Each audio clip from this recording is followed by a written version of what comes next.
Good evening and welcome to Leanne Field in Edon, Ohio. And we are ready and raring to go tonight for week one of the high school football season. This is the Oberlin and Turnbull Funeral Homes and Crematory pregame show.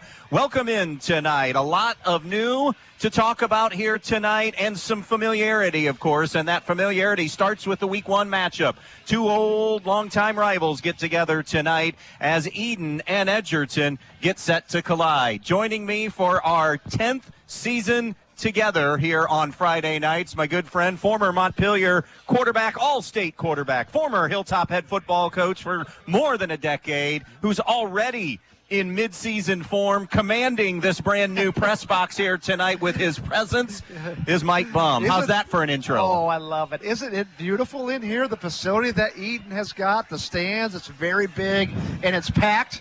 Despite how much bigger it was than last year, and we're inside of the spacious field house, the Edon community has something to be really proud of. It's a fantastic facility, and guess what, Ange? They got a pretty good football team, too. Absolutely. Looking forward to this one here tonight as these two old rivals get together. Last year, Edon won 49-22. That put the brakes on a 6-game losing streak in the series. But tonight, it's Edgerton with the team coming into tonight. 21 starters return. All those, obviously, that adds up to a ton of letter winners as well. They are experienced and a hungry team. They really felt like they had more wins than not a 4-6 team is the way they felt a season ago. And we saw them later in the season when they played Antwerp, a game that could have went either way against an Antwerp team that went to the playoffs, narrowly lost to Edon in the playoffs, and also narrowly lost to them in the regular season, which was a very good Antwerp football team. Could have went either way. Edgerton just couldn't find a way to get over the hump last year, but you saw glimpses of a team that's going to be really good coming down the road. Now this year, 21 starters back. Their quarterback, 3-year starter, Corey Everts. He just knows how to win. He just knows how to make plays. Doesn't have the strongest arm that you've ever seen. Not the fastest guy that you've ever seen. But I'm telling you, he's a football player. You'll see him breaking tackles. You'll see him outrunning people. And you'll see him throwing the ball deep against people. Despite some of those limitations, he is a really, really good football player. Edon last year, all they did was have the best season in school history. Went as far as the farthest any Edon team's ever gone at 11-2. But a lot of change in the air here at Edon. There are familiar names and faces back. Don't get us wrong, but a ton of production left from a year ago when you talk about guys like Drew Gallahue, Gannon Ripke, all Ohio honorees, Cassius Hulbert up front, Hayden and Henley Dye on the outside, Ethan Stanky on the outside. Those are a lot of names to lose, a lot of productive names, but they feel like, although they're young, they have some good quality kids that are here on their first Friday nights of significant game action that can make some noise as this season goes on. And the bulk of their talents in that sophomore class, and one of them, the quarterback, Kyler Sapp, who's going to be outstanding, has to replace Drew Gallahue. We'll talk about that as the night goes on. Let him be Kyler Sapp. Don't let him be Drew Gallahue. Drew Gallahue's gone. Drew Gallahue right now is playing for Ohio Dominican and competing for a starting job. And you're right, Edon lost a ton of talent last year. I would argue that was the best team in Edon school history, and I think most people would agree with me. But they do have talent coming, more youthful talent than maybe in the past, so it's a team that is good enough to beat anybody on any given night. Take a break, our first break of the year and the first break of the evening on this Oberlin and Turnbull Funeral Homes and Crematory pregame. When we come back, we'll visit with the coaches, Bob Olwin of Edon, Brody Flagel from Edgerton on our Brian Ford Lincoln conversation with the coaches. Edon and Edgerton, week one on B-Rock Sports.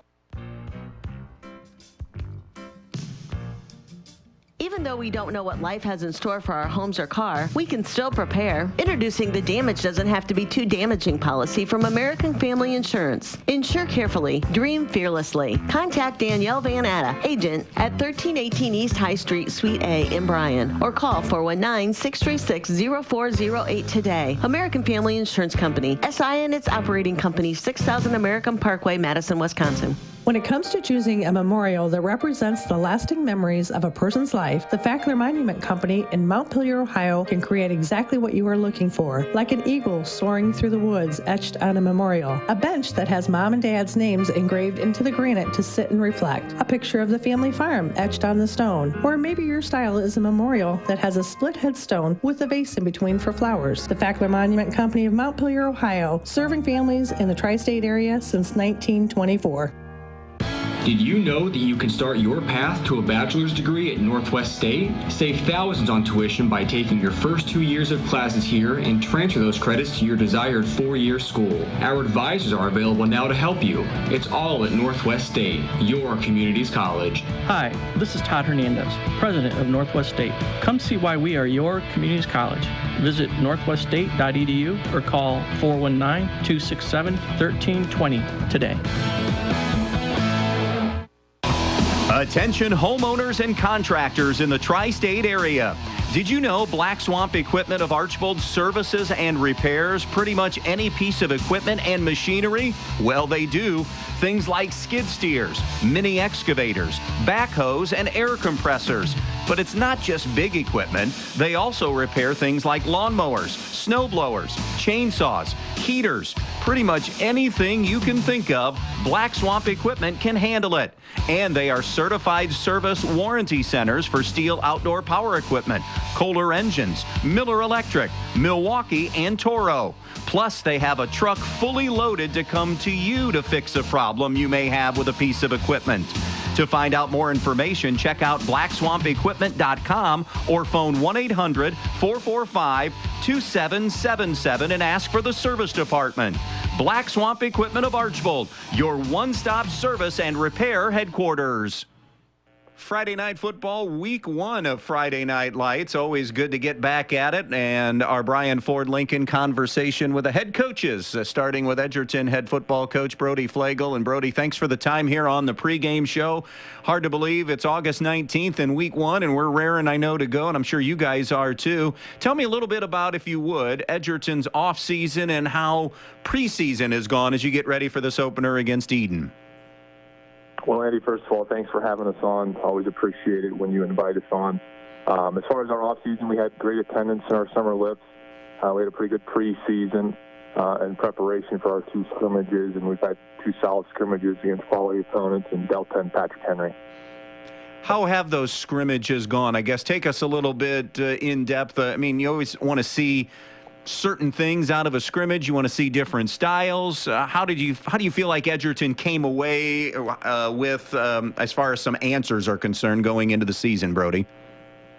Right. Whenever we look at scrimmages, number one, we want to get out healthy. We want to give our guys reps, but we also want them to come out healthy, ready to go. And we did that. And then we also want to be exposed in some ways. And I thought these 2 opponents in Delta and Patrick Henry exposed us in some ways that opened our eyes to some things we need to fix. Delta has fought more of the wing tee. They're going to run it right at you. And Patrick Henry's going to be a little more spread out and throw the ball around. So there were 2 quality opponents. Offensively against Delta, we moved the ball fairly well. And then last week against Patrick Henry, we moved the ball, but we made some mistakes and we sputtered a few times. So definitely areas we want to fix moving into week 1. What do you like about this team, Brody, as this season gets underway? Oh, it's a bunch of likable kids.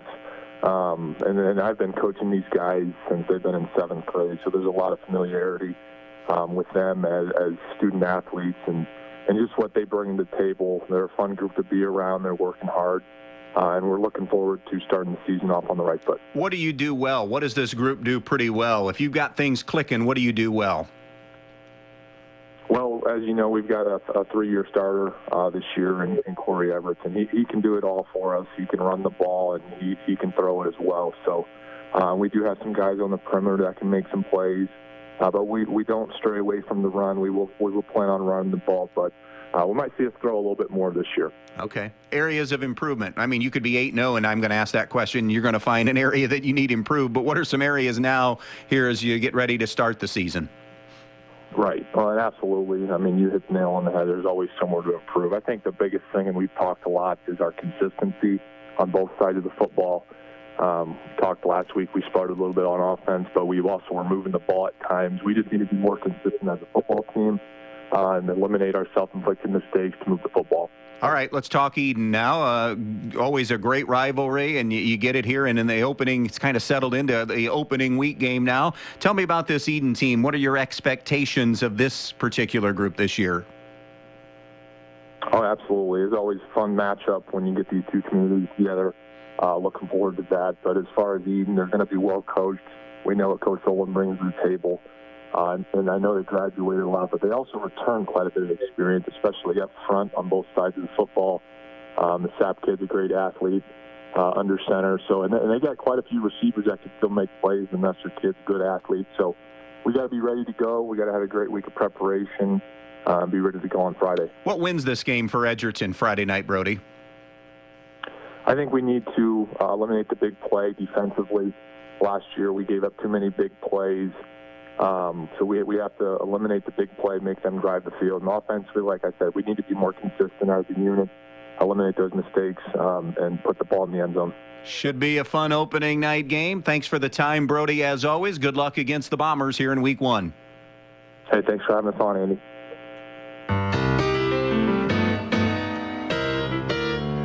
You know texting while driving is dangerous. That's not new information, yet most people admit to doing it anyways. Drivers are 23 times more likely to be involved in a car accident while texting. Know the facts and wait to text. The danger is real and it applies to you. Auto Owners Insurance, the no problem people. Visit Andrews O'Neill & Lowe with offices in Archbold, Bryan, or Wasion, or visit us online at andrewsoneillandlowe.com. Fritsch Excavating and CMF Enterprise of Edon wants to wish the Edon Bombers the best of luck in tonight's game. Fritsch Excavating is family-owned and operated for over 30 years, and they handle everything from site prep to parking lots to land clearing. They can also put in a driveway, run a water line to an outdoor building, do a sewer line, or tile work as well. CMF Enterprise is a female-owned and operated business serving Ohio and Indiana, offering dump truck services, including aggregate material sales. CMF also handles a large variety of construction, landscaping, ag, and residential materials as well. Fritsch Excavating of Edon and CMF Enterprise of Edon wishing the Bombers the best of luck in tonight's game. Michael Jordan once said, "Some people want it to happen, some wish it would happen, and others make it happen." The Edgerton Bulldogs want it, wish for it, and make it happen. The Edgerton Athletic Boosters want to thank all of the Edgerton athletes for their hard work and dedication and want to wish the athletes and coaches good luck. So from the Edgerton Athletic Boosters, go get 'em Bulldogs. We're behind you all of the way. Good luck to all the Edgerton athletes. Donaldson's Ace Hardware on North Union Street in Bryan is having a huge garage sale through the whole month of August. Save big with great markdowns on all garage sale items and other in-store specials, including buy two, get one free Ace furnace filters. Donaldson's carries a large selection of pool supplies with liquid chlorine, only $5.99 a gallon. Anything you need from Ego battery-powered chainsaws to Ace brand wild bird food, Donaldson's Ace Hardware on Union Street in Bryan is your helpful place.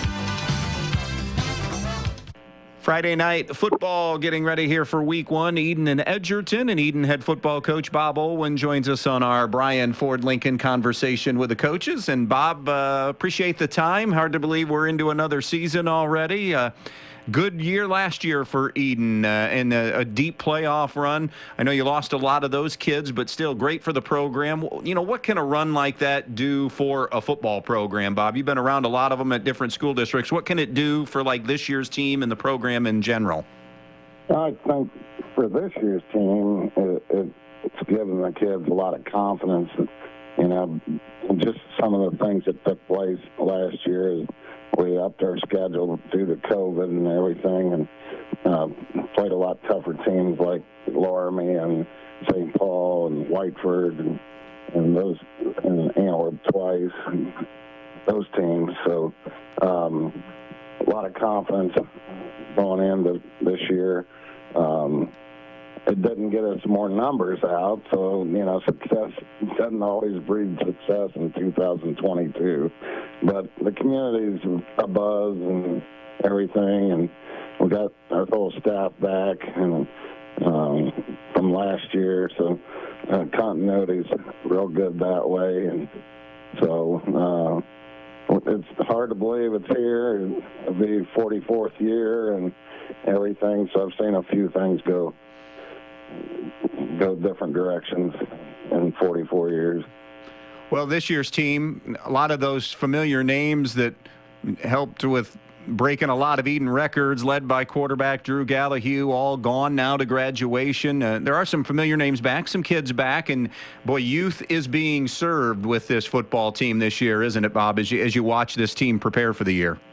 I think we're playing about 6 sophomores and maybe a freshman at times. So we have a small junior class, which usually if you have a decent-sized class in every level, then those kids would take up those positions, those extra kids, but it's not the case for us. So a lot of sophomores get an opportunity to show that they can play.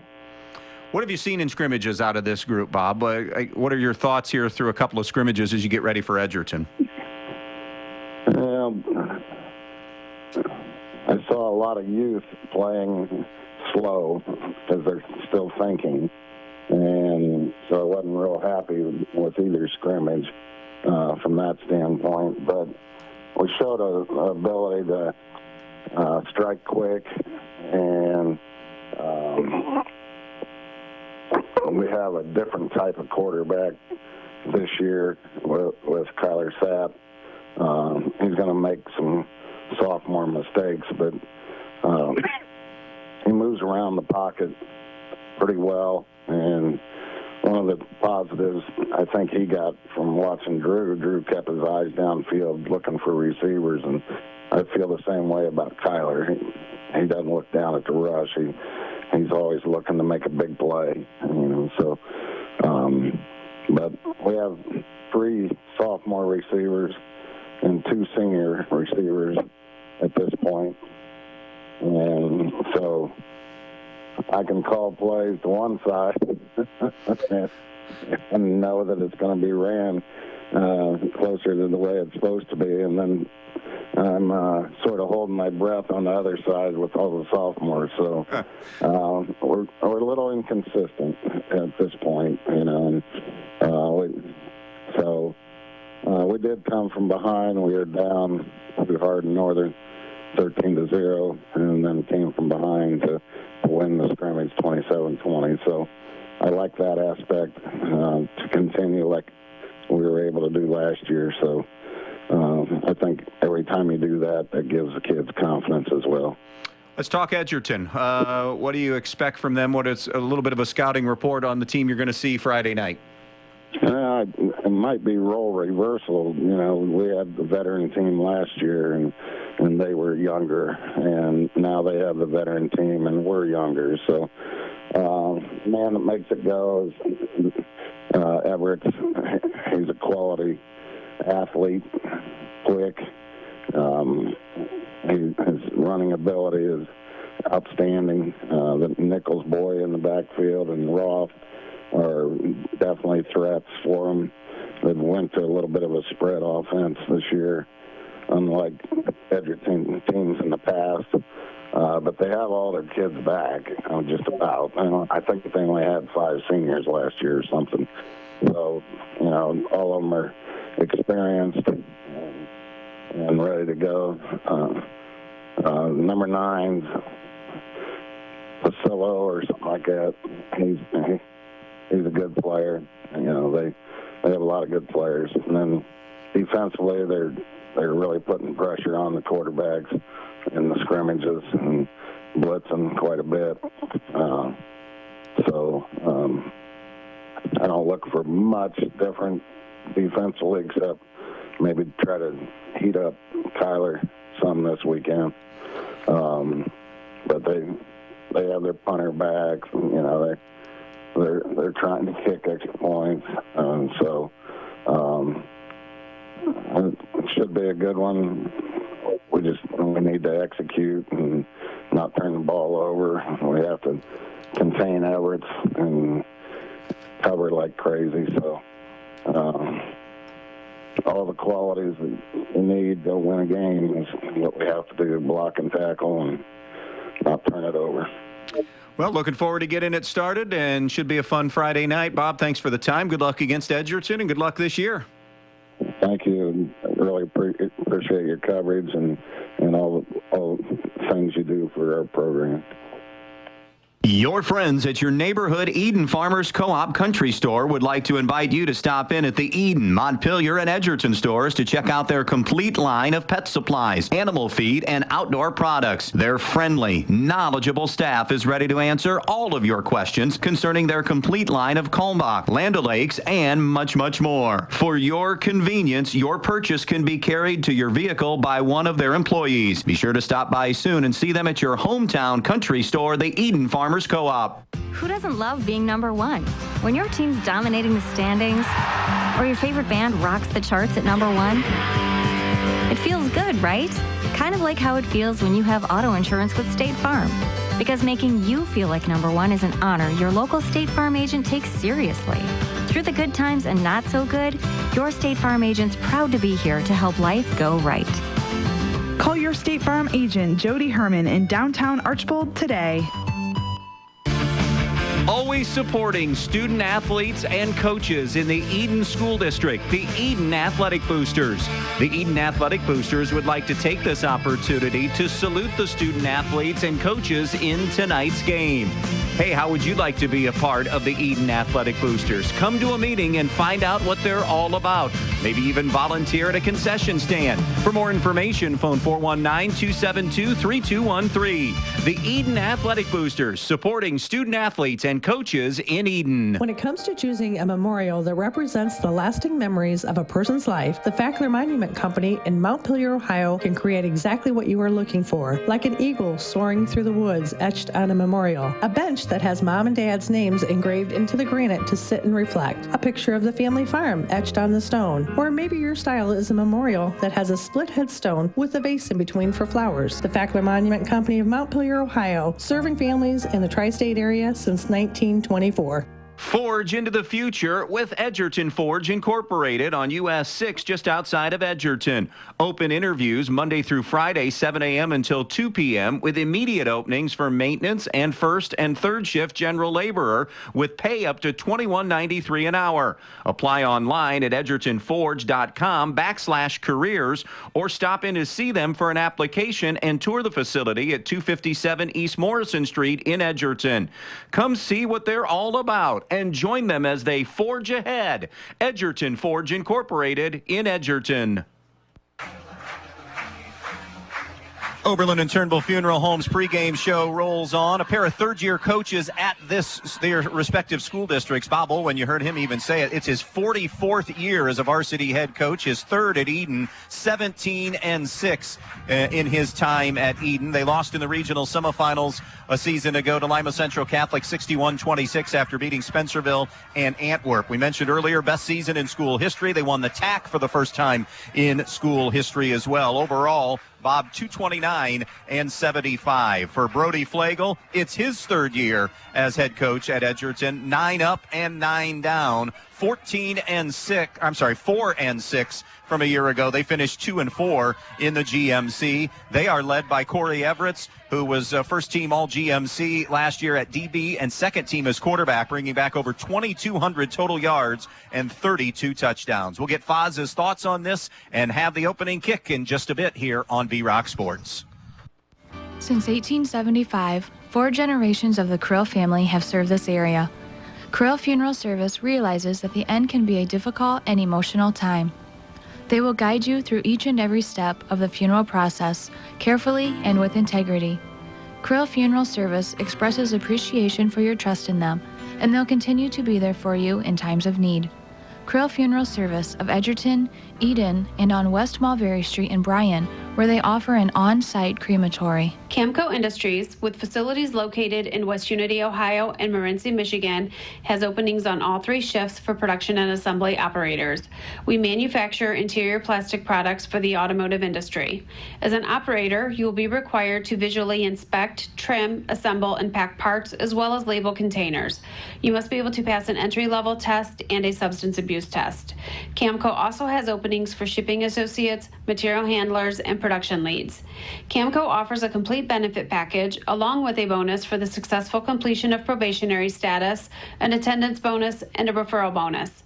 If you would like to join our team, please complete an application online at www.kumi-na.com or in person at Camco, 1001 East Jackson Street, West Unity, Ohio, Monday through Friday from 8 a.m. to 4:30 p.m. All rehires will be considered for employment. Andy Brigle, Mike Bumb back out here at Leanne Field in Edon. Foz, let's dive into some thoughts on this one here tonight. Let's start with the away team, Edgerton. They saw that 6-game winning streak against Edon come to an end last season. Edon winning pretty convincingly at 49-22. So how does Edgerton turn the tide back their way and win this game tonight? 21 returning starters back. Of course, that's a loaded roster from a team that started to come on late. And I think the big thing is, with all of those departures with Edon, establish the running game. Now, Edgerton can throw the football. Corey Everett is outstanding. He'll throw the ball to a variety of receivers, namely Herman, Pasillo, kids out of the backfield, Warren Nichols.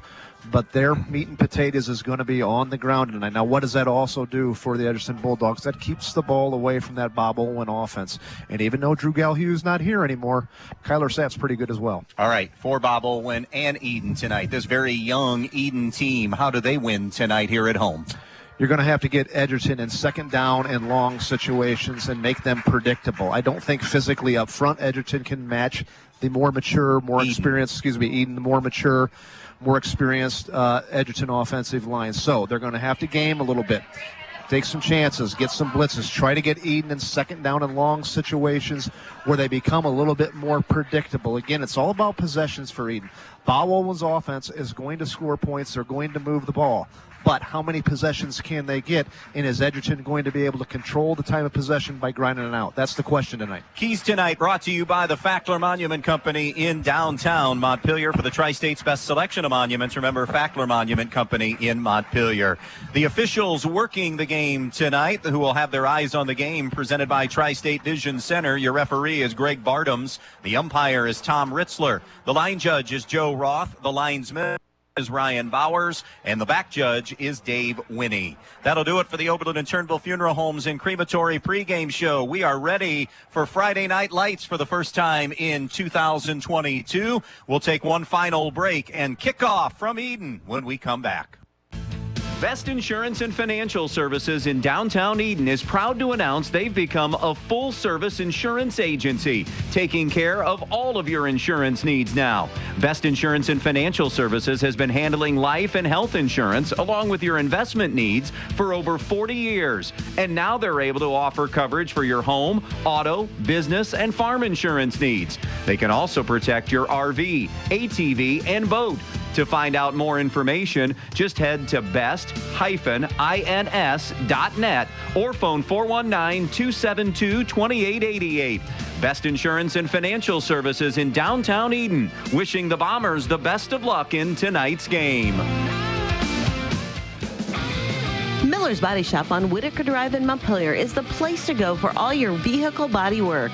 Whether it's a new or old car, Miller's has been working for you for over 40 years, so you know it's a body shop you can trust. They offer towing and a full-service body shop with used cars for sale as well. Stop by Miller's Body Shop and take a look at their used car lot. And if you need some body work done, give Miller's Body Shop in Montpelier a call today. Miller's Body Shop, wishing the Edon Bombers good luck in tonight's game. Go Bombers! You work hard for your money. That's why we see to it that your money works hard for you, not someone else. At Midwest Community Federal Credit Union, our earnings belong to our members and go right back to work for you, from better rates to lower fees. We've got the products and people to help you build a more fantastic future every step of the way. Join 14,000 other people just like you who want to do more with their money. Imagine a different possibility at Midwest Community Federal Credit Union. We welcome you back here to Edon on this sun-drenched Friday night. Temperature in that upper 70s, low 80s range. It'll start to fade off as the night goes on, but just a beautiful night. you get these mid to late August opening couple of weeks, and you always anticipate that you're going to have some heat and humidity, and that still is going to be the case before we get through August and September probably. But tonight, terrific night for football, Foz. Yeah, it's not going to inhibit anybody from doing what they want to do, throwing the football. Obviously, running the football, weather doesn't affect that. But you do look at the rosters and the depth on the rosters as the game gets into the fourth quarter with this heat and humidity. Not as hot as maybe we've seen in years past, but still hot enough. And I don't care what anybody says. 2 scrimmages in 2-a-days does not get you in game shape. It's usually about week 2 or week 3 before a team actually gets in good football shape, because you got to play those actual game reps. So look for fatigue in the fourth quarter to be a factor. By the way, we want to make mention, we'd be remiss if we didn't make mention of this. And I think they might be doing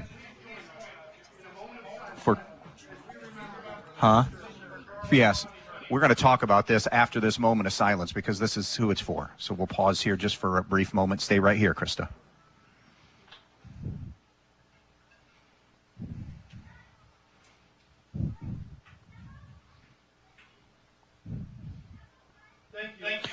So that moment of silence was leading me. Anthony Stevens had already started that, and that was where you and I were going to go, Foz. It just doesn't feel right that an Edon-Edgerton game is happening with Carl Sunnyberger, of course, former head coach here at Edon, then went to Edgerton, longtime offensive line coach, as good of an offensive line coach as there was around our area, but even as impressive as an O-line coach as he was, and D-line coach for that matter, an even more impressive human being, and lost his courageous fight with cancer. They just honored him here. These 2 school districts that were affected by the teachings of Carl Sunnyberger, we certainly want to offer our continued thoughts and prayers with that family. And the big fella up there is looking down on this game and smiling, loving this night. He loved football so much. Last year he was coaching in this game, not feeling very well, but still just a tough guy that people loved. Took Edon to 2 playoff appearances and a really good football team in 2002 with Brandon Fisher as their quarterback. Then goes over to Edgerton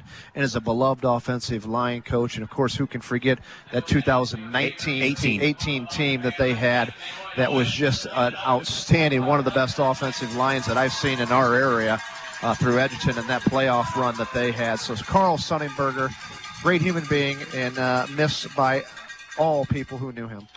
So they're still filing in here tonight, wanting their first look at both of these teams here in the regular season. Corey Everett has it teed up because Edon won the toss.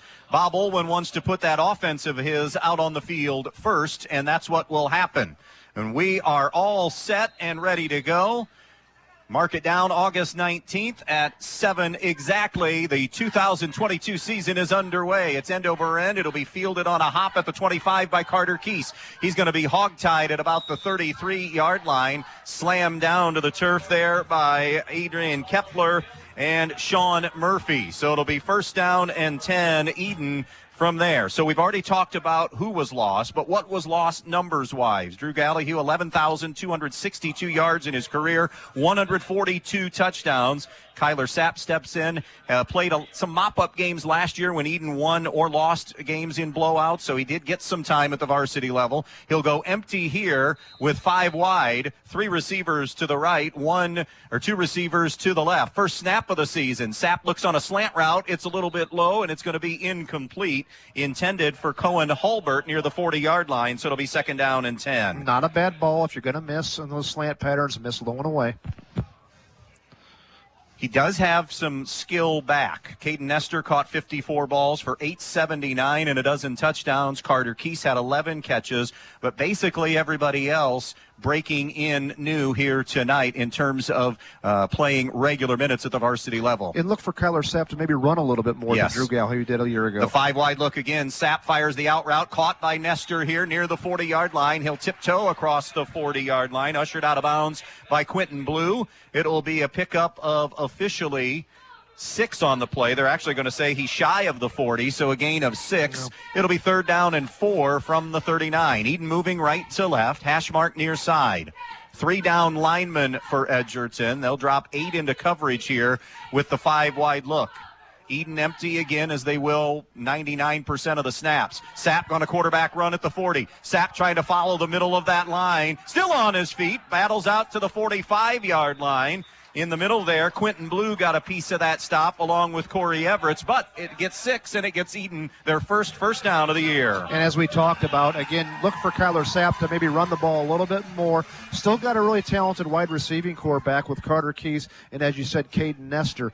But again, probably not the depth at that wide receiving core that they had a year ago. So another added dimension, Kyler Sapp running the football. Trips to the right. Twins to the left here. 1st and 10 at their own 45. Edgerton coming with a corner blitz off the near side. Sapp running for his life. There's penalty markers down. It's a sack. Warren Nichols got him back at the 42-yard line. We may have seen a hold here on the near side on Edon. Yeah, Warren Nichols came from the outside linebacker place, and he is an outstanding linebacker, high motor, one of the leading tacklers for Edgerton last year. 60.5. He was all GMC second team a year ago defensively. Plays running back, too, for the Bulldogs, so he won't be getting many breaks tonight, but an outstanding football player. Second team linebacker, second team running back as well. So that was a loss of about 4 or 5 on the play. And now they'll step it off on the holding penalty. That's a spot foul, so it'll take them back. By the way, at halftime, Foz, we want to invite our listeners. We're going to talk a little bit, a couple of big rule changes, and if we see that, we'll go and get into it in the first half here. But if not, we'll talk a little bit about a couple of rules changes that are coming into play in 2022. So that's a loss of yardage. That's a loss of yardage back to the 30. So now it'll be 1st and 25 for Edon back at their own 30. 3 receivers right, 2 to the left. High snap, middle screen on that tunnel screen, caught by Keese at the 30. 35, pinballs off one man, still fighting up near the 40-yard line before Jason Schleicher brings him down. But that's a pickup of 10 to get some of that yardage back. And talking to some of the Edon people, Carter Keese was one of the most impressive players in the preseason for the Edon Bombers. Looks like Edgerton, although aligning only a 3 front, bringing those outside backers, it almost looks like a 5-man front. Edon will counter that. Get rid of the ball quickly. They'll rotate defensive linemen there to try to keep them fresh up front. Second down and 15. And the idea for Brody Flagel is that it'll play dividends in the second half as he's rotating defensive linemen. 3 receivers to the right, 2 receivers to the left, kind of stacked to the left here on second down and long. Sapp looking left, fires the out route, caught by Keese, who steps out of bounds at the 49-yard line in front of Schleicher. He got 9 on that play, and now a 3rd and manageable, Foz. Sure, good, nice little just basic out route.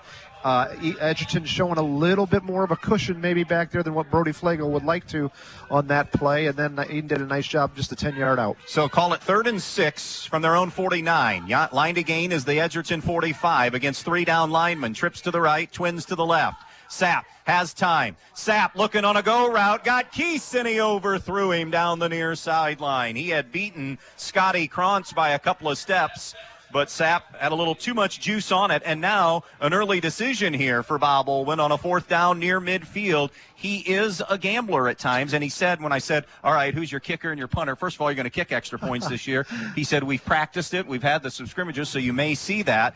But I like my quarterback in the punting position because if they're able to kick, because it always has that possibility of a fake then in the defense. And the idea is hopefully Edgerton doesn't put anybody back, and you get that quick kick look, and then it's easier to cover. We'll see if they do that here because it's on about the 50-yard line, but it is 4th and 7, 4th and 6. 4th and 6. So this play clock has to go back up. I'd be really surprised if Edon went for it here again. Edgerton is a ball control offense. That would give them a short field, something you don't want to see. My guess is Kyler Sapp will kick the ball here. They're lining up to go for it. And Edgerton just jumped into the neutral zone, and that helped that decision because now you get a 4th and 1, and you can go for it now. Yeah, that changes things totally now. So, again, if it was a quick kick, we don't know that.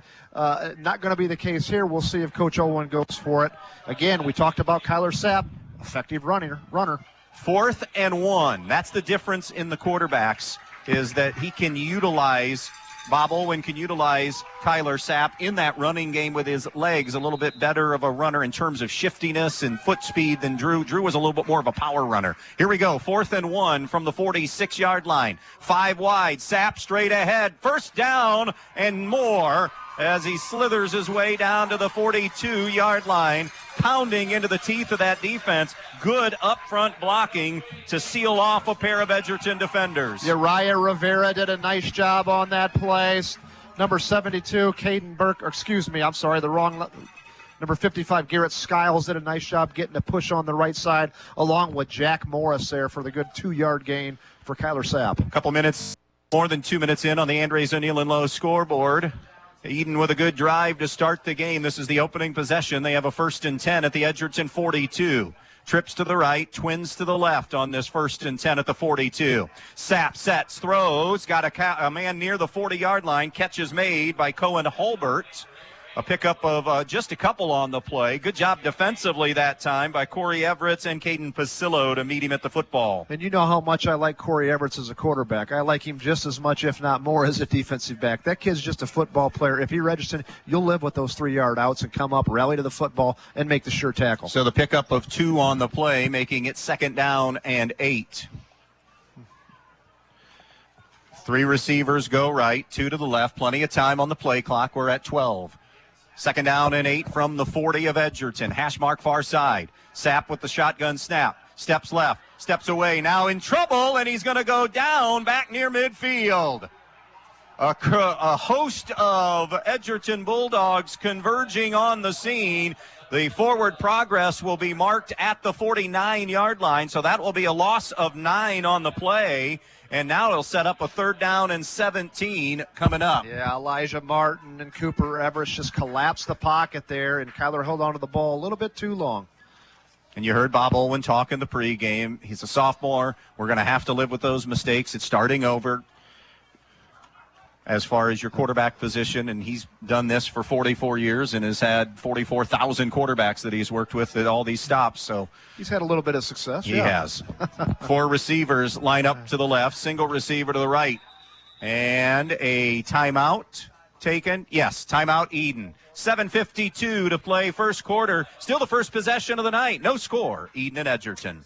When you're inside this winter, you want to not only be warm, but also have great indoor air quality. Well, Stark's Plumbing and Heating Services features it all with Lennox and iWave. iWave safely treats the air throughout your home, plus kills mold, bacteria, and viruses. It also reduces odors from pets and cooking, reduces allergens, smoke, static electricity, and dust in the air. And best of all, no maintenance, no bulb, no other parts to replace. Check out Stark's at starksphs.com or phone toll-free 1-800-329-4040.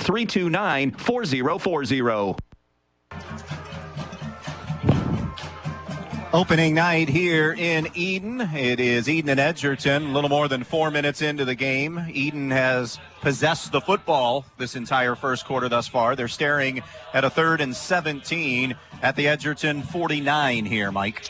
Yeah, difficult task here in 3rd and 17. But so far, controlling the football. Keeping the ball away from Edgerton. Not been a bad series. Got the sack there. Kyler probably held on to the ball a little bit too long. The good thing about this Edon offense, you can get yards in bunches here. So it's a big play capability type of team. So we'll see what happens here on 3rd and 17. Don't need to get all of it, Ange. Nope. Get close. Get on that side of the field for Edon. Maybe it's a 4th down and you can go for it. Bob Olin will flip the 3 receivers left, 2 to the right. Shotgun snap. 3 men coming up the middle. Sapp under some duress. Flush to the left, may run. Got speed and room. 50, 45. Big peel block back 40. And that's going to be a penalty marker on the peel back block. And here's the deal. The crowd doesn't like this because 5 years ago, that's not a penalty. It was a great block that everybody got excited about. But that is the rule now. That is the rule when there's a defenseless person coming. It was not a block in the back. It was a defenseless person, and that's the correct call as it is there right now. And that's at all levels. That's at all levels. That's at all levels. Again, 5 years ago, that's not a penalty, but it is a penalty now. That negates about 13, 14-yard run from Sapp, and now we'll take them back to because it's a spot foul, so the yard line now is their own 46-yard line. So that will leave them with a 3rd down and 22 from their own 46. Edon nothing, Edgerton nothing here on the Andres O'Neill and Lowe scoreboard. Sapp will have 2 receivers both ways and a running back for the first time tonight. On his left hip, on 3rd and long, belt high snap. Sapp has time, steps to the left, fires, it's caught in Edon territory. Nestor came back to the football, wrestled down by Corey Everett and Carter Herman. That will be a gain of 16 on the play to the 40. So now it leaves Bob in a manageable situation here with a 4th and 8, Mike. Yeah, a 4th and 8 situation. Yes, I think Edon goes with it right here. Now, you could play the field position game, but I think Bob Owen, being an offensive-minded coach, he's going to be aggressive. He's won a ton of games over 44 years, future Hall of Famer. He's going to go for it. And now he's not. What the heck do I know? He just backed Kyler Sapp into a punting position. He was lining up to go for it in defense of the Foz. Well, so 4th and 8, maybe playing a little game of field position here. And I thought maybe take the penalty. Sapp booms it away, spirals it down. Nobody was deep. It hits at the 10. Beautiful punt, but Edon didn't get it in time. That's a mistake on the special teams on the back end. Yeah. It should be first down inside the 5, but they tried to get greedy and let it bounce one more time. Oh, boy, it was a great kick, and that was just a mistake down there. Edon was right there to down it on the 1-yard line, and they just didn't wrangle the ball. Their body momentum there just got away from them, and that's a big play because, Andy, that's a 20-yard play essentially right there. Not to mention, it limits your playbook significantly when you're on your own 1-yard line. Now with Edgerton on their 20-yard line, the playbook's wide open, so that's a huge play. First possession of the season for Edgerton offensively. Edon just possessed it for 14 plays and almost 5.5 minutes and came away empty. So Corey Everett will go 5 wide here. 3 receivers to the near side, 2 to the left. Man comes in motion, fake the jet sweep. Everett keeps it. 20, 25. Stood up there at about the 25 or 6-yard line. Carter Keese and Garrett Skiles in on the stop, but it's a gain of 5 on first down for Corey Everett. Big physical offensive line for the Edgerton Bulldogs. Number 70, Cooper Everett, Bryce Schrader, Caden Burkhardt, Elijah Martin. This is a good offensive line. Second down and 5. Nichols, the running back, standing to the right of Everett. Man going in motion is Carter Herman. He'll turn upfield, swing pass to Nichols at the 20, can't get away. He'll lose those 5 yards right back. Good play in space that time defensively by Edon, and making that play for the Bombers was Blake Baker, a sophomore, one of those sophomores. It's a really talented sophomore class. Yes, again, we're going to be calling their names a lot. Great job there by Blake Baker, as you said, open field tackle against a real good football player in Nichols. So now a 3rd down and 10 here for Edgerton at their own 20. No score, 5.5-minute mark of the first quarter on the Andres O'Neill and Lowe scoreboard. Play clock at 6. Timeout, Brody Flagel. We'll spend one with him. 5:25 left in the first. Edon and Edgerton scoreless. We'll be right back. Precise Metal Form, 810 Commerce Drive in Bryan, wants to say good luck to the Edon Bombers in tonight's athletic contest. Precise Metal Form is a proud supporter of Edon Bomber athletics, both boys and girls sports. Precise Metal Form in Bryan, saluting the athletes on all of their hard work and wishing them the best of luck in this athletic contest. Precise Metal Form, 810 Commerce Drive in Bryan, saying go Bombers in this game. Back out here in Edon, Ohio. Just a gorgeous night here for week 1. Edon and Edgerton scoreless. 5:25 left in the first. Next week, Mike and I will head down State Route 49. It will be Edon at Antwerp. We were excited about getting our first look. A lot of people saying Tenora. And I don't disagree. Tenora is the favorite in the GMC. I think Antwerp is the second best team in the conference. Don't forget about Wayne Trace. I know. My dark horse is Wayne Trace to win the GMC. A lot of athletes. Next week we'll see if it's not Corey Everett, it's Carson Aldemus, the best quarterback in the GMC. There's a swing to the left to Pasillo, and he doesn't have a lot of running room. That pass play will get maybe a yard on the play. Gang tackle defensively by Edon that time. It was Jack Morris and Cole Olds leading the way. So a pass play of 1, so it'll be a 4th down and 9, a 3 and out for Edgerton. Really good defensive stand. That was a question mark we had coming in. Again, we knew Bob Owen would have his team ready to go offensively. The question was, after replacing all of those players last year, how would Edon be defensively? So far, pretty good first series. 4th down and 9 for Edgerton. Back out here in Edon, Ohio. Just a gorgeous night here for week 1. Edon and Edgerton scoreless. 5:25 left in the first. Next week, we'll see if it's not Corey Everett, it's Carson Aldemus, the best quarterback in the GMC. There's a swing to the left. 4th down and 9. The punt away by Everett is high, and a fair catch signaled for by Keese will start Edon in good shape at their own 45-yard line. First down and 10. So first and 10 from the 45-yard line. Edon's second possession of the night. They had a little something cooking before running into an issue with a penalty. A couple of big penalties cost them some yardage. And they were forced into a punt after having it 14 plays on the first set of downs. Second series, Edon with great field position on their own 45-yard line. Question for you to think about and talk about after this play. You have been in Kyler's role tonight. Corey Everett's a couple of years ago, playing Drew Gallahue a few years ago, playing young and coaching young. I want to get your thoughts on that coming up here after this play. Sapp gets the snap, 5-wide look, looks over the middle, crossing route, caught by Nestor, running backwards now, and he's going to lose yardage.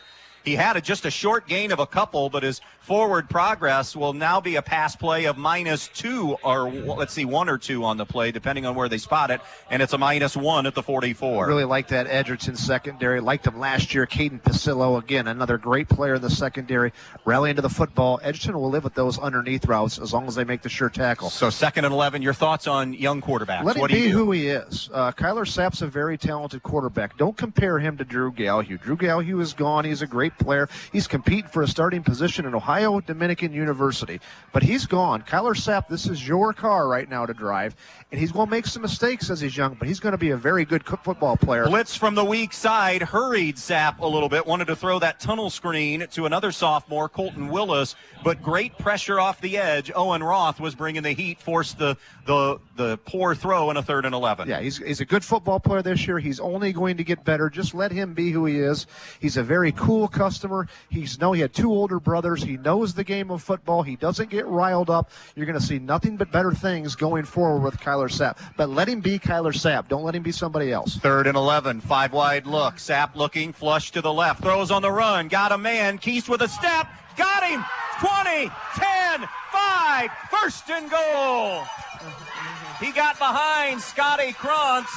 And a terrific ball, 1st and goal. And you're not going to put it any better than that. And again, Carter Keese just outrunning the very talented secondary for Edgerton and catching the ball on his fingertips. As we said, maybe the most impressive wide receiver in camp, according to some of the Edonites, was Carter Keese. What a great throw there by Kyler Sapp. Pick up a 52 on the pass play, sets him up with a 1st and goal at the 4.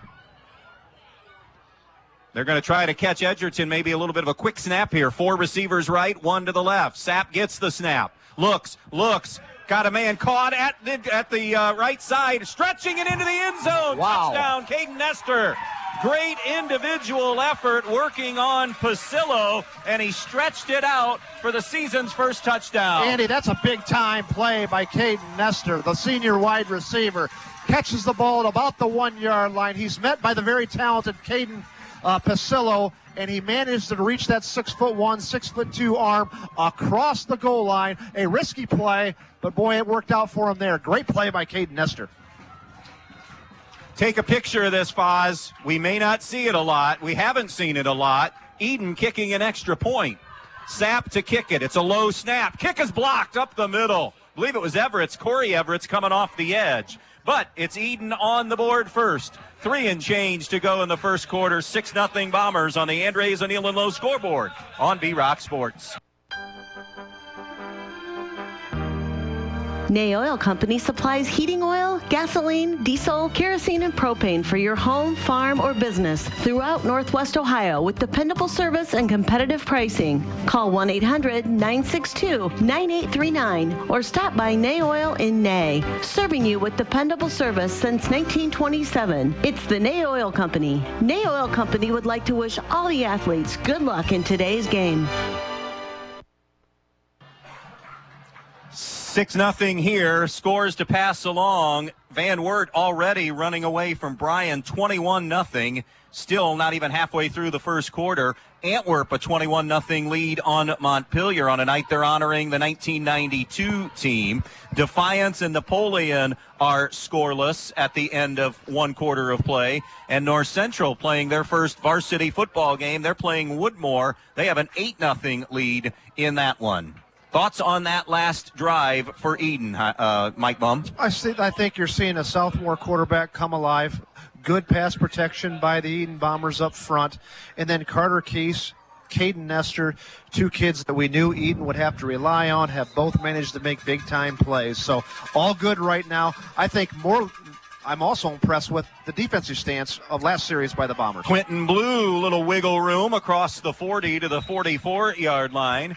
He'll be taken to the turf on a special teams tackle by Cole Olds. Now, this is a little different scenario now for the Bulldogs. Now they get the ball in great field position on their own 45-yard line. A little bit more conducive than what they want to do, running the football, countering, play-action passing. 1st and 10 at their own 44. Backing up to that Antwerp-Montpelier game, we talked briefly about Antwerp. Montpelier, a debut head coaching night, tough opening night game for Andy Robinson, the Fairview grad, but he's going to be a real good head football coach. And it's the 100th year of Montpelier football that we'll maybe talk a little bit more about as the night goes on. 4 receivers bunch left. They'll throw a swing that way to Nichols, looking for some blocking. 45, 50, room to run, 40, down to the Edon 34-yard line. It'll be a first down pickup on the swing pass. And a gain of 22 on the play. Yeah, again, just a basic, as you said, swing pass. That's like a long sweep there. Corey Everett's just a nice little flip out to Nichols. Warren Nichols did a nice job with a bevy of blockers in front of him. Nestor made the tackle on the far side. Edgerton going hurry up. 3 receivers right, 2 receivers left. One of those 2 coming in motion. They'll fake it to him. Everett keeps it, steps away from traffic. 30, 25, 20, 15, 10. See a touchdown. Corey Everett from 33 yards. We're deadlocked at 6 with the extra point or 2-point try coming. And there's what Mike talked about in the pregame. Not the fastest, maybe not the quickest. He's good enough, though, in space, and he is just a football player. And make no mistake about it, I don't mean the kid is not fast. Right. He's fast, right, and he's very quick, and he's got a great arm. I'm just saying he plays above even those attributes that he has. He stopped right there on a dime and accelerated as fast as anybody. The kid is just a football player. He makes plays. Now Edgerton will try to take the lead. Quentin Blue to hold, Parker Eldon to kick, and it is no good. So 6-6, Edon and Edgerton. 2:38 to go in the opening quarter. We'll take a break and be back in 30 seconds. Have you always dreamed of starting your own business? Are you looking for ways to fund your child's education or save for retirement? Maybe you'd like to buy that dream home. Well, the State Bank can help you meet your financial goals, whatever they may be. With State Bank, you'll get all the products and services you expect from your bank with the personal attention of a locally operated community bank. Find a location near you today. State Bank, member FDIC, an equal housing lender. Terrific answer from the Maroon and Gold to come right back and go after Edon went 5 plays, 55 yards. Edgerton goes 3 plays, 56 yards, capped off by the Corey Everett's touchdown run. Young man that had over 2,200 total yards and 32 touchdowns from the line of scrimmage last season. And acceleration down that far sideline. And I guess back to your point, I guess I want to solidify what I said as well. That wasn't a slow kid running. No. You were saying, and I was kind of backing up and didn't say it as eloquently as I had hoped to, but there are kids that are faster and quicker and bigger and stronger. He's a football player that makes plays. He's all those things, but he's a football player that makes plays for you when you need them, and they needed one that time. And he very rarely leaves the field. He does everything. Yep. That kickoff by Everett is a fair caught by Wyatt Moore, and Edon will get good field position to start this third drive of the night. 2:38 left in the opening quarter. By the way, Van Wert has added to their lead. Still in the first quarter. They lead Bryan 28-0 now. Yeah. 1st and 10 for Edon. Hash mark far side at their own 39-yard line. They'll move right to left. Trips to the near side. Twins to the right. So an empty backfield. 3 down linemen for Edgerton. Swing pass to the near side. Caught. Carter Keys 40, 45, put his foot in the ground and buried it and got up to midfield before Corey Everett brought him down, but that's a gain of 11 on the pass play, and it'll move the chains for a first down pickup. Yeah, just get rid of the ball quick. Again, when you only have 5 offensive linemen blocking, you're not going to be able to pick up the blitz. How do you counter the blitz? Get rid of the ball quick. The blitz is ineffective if you can't get to the quarterback. So at midfield, Edon has a 1st and 10, moving right to left. 4 receivers come to the left. That's the short side of the field. 1 receiver isolated to the right. Sapp looks for a little bubble screen to Keese again. 50, 45. If you're going to play off them, Bob Olwin says we're going to take what you're going to give us, and that's 6 more. Carter Herman and Quentin Blue, the tackle. And it looks predominantly like it's man-to-man defense by Edgerton, but they are given a cushion there. Carter Keese now has 5 catches. North Central leads Woodmore now 16-0. 2nd down and 4 from the 44 of Edgerton. North Central first season in football. That's something we're going to talk about hopefully later on. High snap comes. Sapp fires out route. It's Keese again. 3 straight catches, 35. Down to the 30-yard line. Carter Keese good for 14 more before he's wrestled down on the play by Everett. We've got 1:34 in the first quarter. Carter Keese has got 6 catches for 102 yards. That's a good game for most wide receivers. It's only the first quarter for Carter Keese. So from the Edgerton 31, it'll be 1st and 10. Edon looking good on this drive, coming down on a minute to play in the first. Edon 6, Edgerton 6 here on the Andres O'Neill and Lowe scoreboard. 3 receivers go right, 2 come to the left. 3 down linemen for Edgerton. Play clock at 9. Sapp on a quarterback draw, straight ahead. Now steps to the left. He'll be wrestled down at the 30-yard line. Ray Pells, I believe, made that stop. Yeah. Actually, we don't have a 77. If I have an Edgerton listener, let me know who 77 is. The Edgerton roster jumps from 76 to 79. See, Edgerton then comes up more in a press-looking coverage here. That was a gain of 1, by the way, 2nd and 9. A little bit tighter then on the corners in the man-to-man. Sapp wants to throw. Sapp looks over the middle, crossing route, caught at the 26-yard line. And it's Carter Herman who brings down Max Radebaugh after a pickup of about 5 on the play to the 26-yard line. Max Radebaugh, one of those sophomores for Edon, is expected to do big things and improve as the season gets on. This is his first year of getting substantial minutes. 3rd and 5, and I don't think Edon's going to snap it. We're down to 12 on the game clock, 20 on the play clock, and Bob Olwin content to bring this thing down. Edon Edgerton, tie game after. What else could you ask for on opening night? Edon 6, Edgerton 6, quarter 2, coming up next on B-Rock Sports. Hi, Dan Stuckey here, broker owner of Real Estate Advantage Team.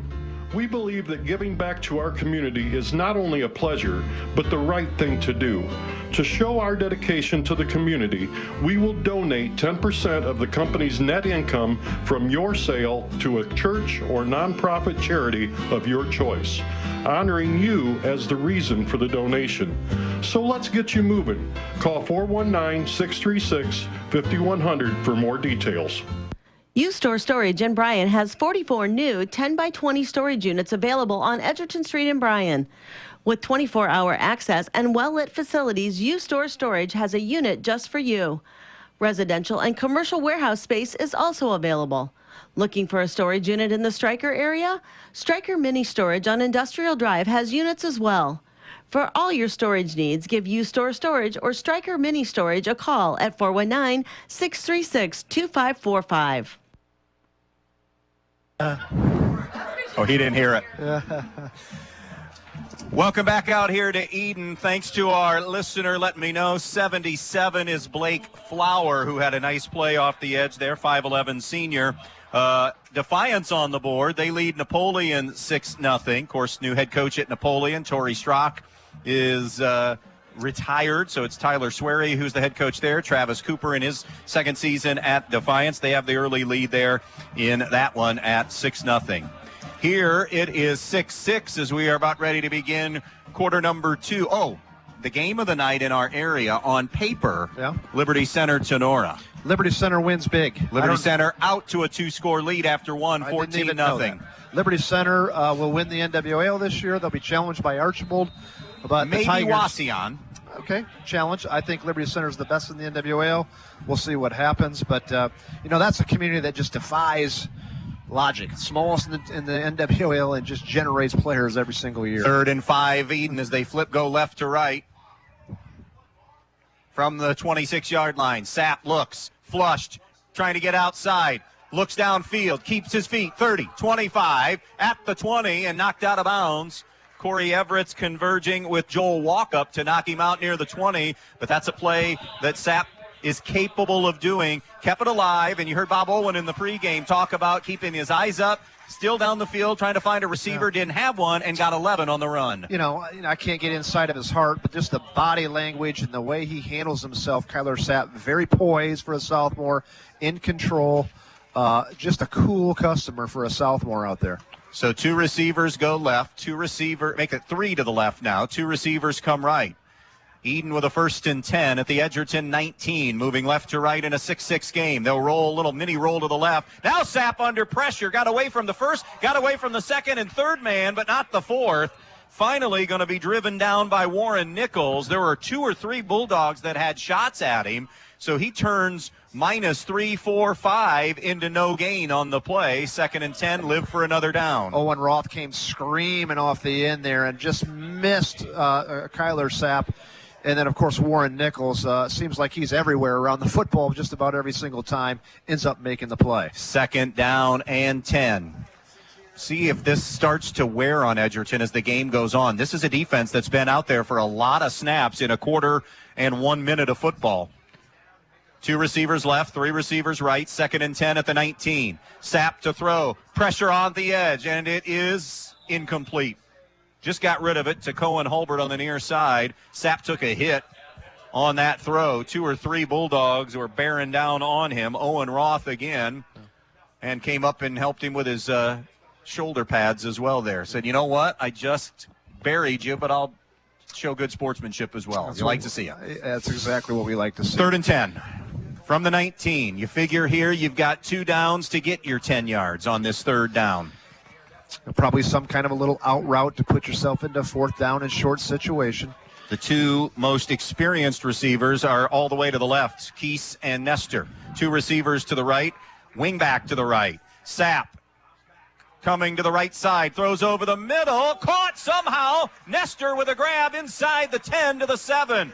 That's probably a ball that Kyler would like to have back when he would see film tomorrow or the next day, but he got it through there, and it's a 1st down pickup because there was a lot of traffic in the middle of the field. Gain of 12 on the play, 1st and goal. Boy, there sure was, and I thought Quentin Blue was going to intercept that. It was in a lot of traffic, and lo and behold, Caden Nestor came up with it and extends the chains there for another 1st down. 1st and goal at the 7. Trips to the left, twins to the right. Edon looking to take the lead. Swing to the left. Keese has it at the 10. Keese at the 5. Got away from Pasillo. Lunging for the end zone. He is just short. Spot him at about the 1 yard line, so a gain of 6, and it'll be 2nd and goal from the 1. Yeah, great effort there by Keese to try to get it, and the official is right there on top of it and said the ball must not have broke the plane. It was awful close. We're looking at 2nd down and maybe a foot at most here, Andy. So we'll officially call it 2nd and goal at the 1. Edon 6, Edgerton 6, 9:50 to go in the first half of play. 2 receivers left, 3 receivers to the right. So an empty backfield for Sapp on 2nd and goal at the 1 yard line. Sapp straight. Oh, he juggled it, lost it. Ball is loose. He got it back. He took off before he looked the snap in, and that's one of those sophomore miscues that Bob Owen said we're going to have to live with. Very easy to do at any age, Andy. You're down there on the goal line. All you got to do is retrieve the snap and get that 1 yard. Just took his eyes, as you said, off the ball momentarily. Could have been really bad for Edon if Edgerton, who almost recovered that. Boy. And that's one of the things, though, Andy, when you only go in the shotgun, that you kind of are at a tremendous disadvantage when you get down there and on the goal line area because you're already 5 yards back. That was a loss of 4 on the play, so it'll be 3rd and goal at the 5. Motion man to the far side of the field.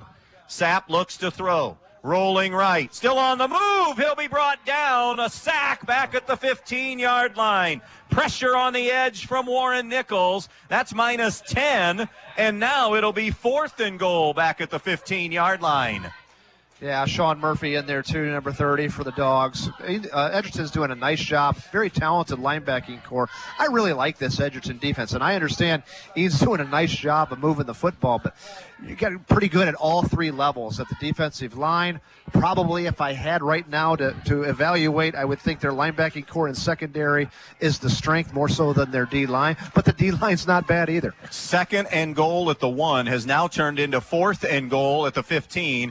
Bob Olin is going to bring this clock, I think, all the way down and maybe take a timeout here. Nobody in a hurry to get to the huddle. He's talking to the side judge and wants the timeout when we get to 1, and now gets it. 8:04 to go, 8:03 to go in the half. 6-6, Edon and Edgerton. We're back in 30 seconds. If you've been thinking about a remodeling project for your home or business, Field Supply Center in Blakesley should be your first choice. Field Supply Center in Blakesley not only has all the lumber for that project, they also have all the building supplies you'll need, along with everything you need for the project, including the cabinetry, plus the expertise to help make your home even more beautiful. It's all at Field Supply Center, located in Blakesley. Field Supply Center, wishing good luck to all the players in tonight's game.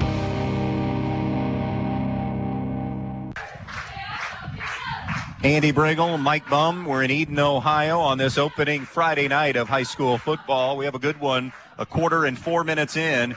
6-6 Edon and Edgerton on the Andres O'Neill and Lowe scoreboard. Bombers were in great shape, had a first and goal at the 7, a second and goal at the 1, a couple of negative plays now, and they're back to a fourth and goal at the 15-yard line. You're in no man's land. If you had a place-kicking game that you were confident in to drill a 32, 33-yarder, you'd send the field goal unit out, but you just don't have that yet, so they're forced to go for it here. They are, and this puts them in a difficult position. It's a very talented Edgerton secondary, Everett's, Pasillo, Herman. And if we look back in this game, and you talk about some big plays, of course, you know, the bobbled snap there on second down may be one of those we look back on. But we'll see. A lot of football played, and hey, this Edon offense has done a lot of great things against a great defense. Who knows? 4th and 14, we'll see what happens. Carter Keese, Andy, by the way, has got 7 catches for 108 yards already.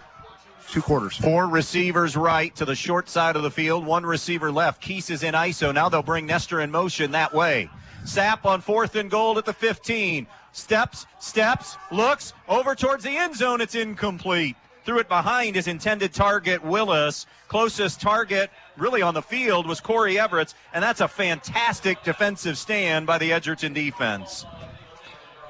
Foz, as we look back on this first half of play eventually, Edon had a 14-play drive with no points, and now an 11-play drive with no points. So we'll file those 2 drives away as we work our way through this game. 1st and 10 Edgerton at their own 14-yard line officially. 7:55 to go in the first half. 6-6 Edgerton and Edon. 1 receiver to the left. They'll bunch 3 receivers to the right. Nichols, the running back, with Corey Everett. Ford Van front for Edon. Swing pass to Nichols. Catches it at the 18 and fights his way for positive yardage, it looks like. Or across, I should say the 13, not the 18. No, it'll be a loss of play. He did not get positive yardage. It's a loss of 1, so it'll be 2nd and 11. And Edgerton really likes that little swing pass. That's the 4th time they've ran that. Had success, one of them, but other than that, Edon's done a pretty nice job there of defending that. Ian Hickman that time chasing it down and pursuing from that defensive tackle position. 2nd and 11, Edgerton now at their own 13. 6-6 on the Andres O'Neill and Lowe scoreboard. Pasillo comes in motion. They fake the jet sweep. Everett keeps it. Skips outside. He's to the 25. He's to the 30. Stiff arms his way down to the 35 or 6-yard line. That'll be a gain of 23 on the run for Corey Everett. All right, you ready for the adjective, Ange? Corey Everett, slippery. It's a good one. Slippery. People just kind of fall off of him somehow, man. Hey, when in doubt, give the ball to Everett. You have him cornered, and you're right. He slides out of trouble. Here's Nichols getting the call up the middle. He'll be slammed down by Cohen Hulbert out near the 40-yard line, near the 39-yard line. It's a pickup of 3 on the play. Cohen Hulbert, one of those sophomores, going to get bigger and stronger at the outside linebacker position, does a nice job of attacking downhill and filling the hole against a really strong Warren Nichols. 2nd down and 7, Edgerton. They're moving right to left. They have it at their own 39 in a 6-6 game, 6.5 to go in the first half.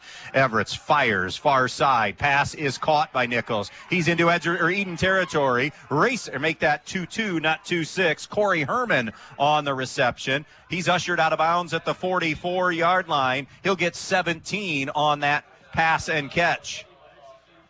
So 1st and 10, Edgerton into Edon territory in search of their first lead of the night. 1st and 10 at the Edon 44. Trips to the left, twins to the right, so an empty backfield. Edgerton wants to go hurry up. They'll go Quentin Blue in motion to the far side. They'll look that way, throw it that way. Blue at the 45. Blue bangs his way for about 2 near the 42-yard line. Tackle is made by Kyler Sapp on the far side. So it'll be 2nd down and 9, officially a gain of 1. So 2nd and 9 from the 43. Settling in here now, Foz, as we work our way through the middle part of the second quarter. 6-6 game on the Andres O'Neill and Lowe scoreboard. 3 receivers left, 1 to the right. Nichols, the running back. They're going to mini roll Everett's to the near side. Now he's surrounded, gets away initially, and turns it into a positive gain. He'll be tackled on the play by Blake Baker. Picked up another yard on the run. It'll be 3rd and 8. So, Edon, you come with pressure. Do you sit back? What do you do here if you're the defensive coordinator for the Bombers here on 3rd and 8? Well, Edgerton has not tested Edon long. I don't foresee them doing that here on 3rd down and medium. I think keep everything in front of you, but I'm one of those guys that likes the 4-3 defense, keep everything in front of you, and rally to the football. And in high school football, the offense is going to eventually make a mistake. We'll see what the Bombers do. 3rd and 8, play clock at 10. Trips bunch to the left. 1 receiver to the right. Brody Flagel wants a timeout and gets it. 5:11 to play. First half of football. 6-6 Edon Edgerton. Dogs with a critical 3rd and 8 when we come back. When it comes to choosing a memorial that represents the lasting memories of a person's life, the Fackler Monument Company in Montpelier, Ohio can create exactly what you are looking for, like an eagle soaring through the woods etched on a memorial, a bench that has mom and dad's names engraved into the granite to sit and reflect, a picture of the family farm etched on the stone, or maybe your style is a memorial that has a split headstone with a vase in between for flowers. The Fackler Monument Company of Montpelier, Ohio, serving families in the tri-state area since 1924. Hey. Antwerp 34, Montpelier nothing in a game that's happening obviously here tonight. Tenora trying to dig out of a huge hole. Liberty Center up multiple scores on them in that one. We'll have a lot to talk about in our Main Stops halftime show that is 5:11 away. Here it's Edgerton 6, Edon 6. Edgerton moving right to left. They have a 3rd and 8. Ball resting middle of the field near the 42-yard line of Edon.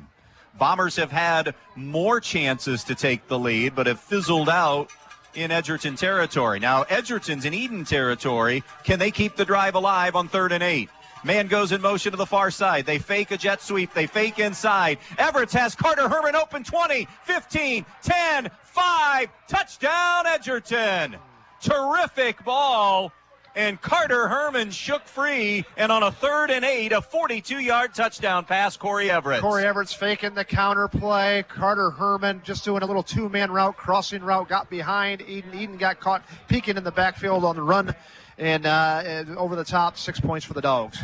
8 plays, 86 yards for Edgerton. Carter Herman, the TD reception from Corey Everett. And Edgerton is going to go for 2 here, up 12-6. Carter Herman, a receiver to the left. Double wing look. Nichols in the backfield. This is Everett's run all the way. Bounces to the right.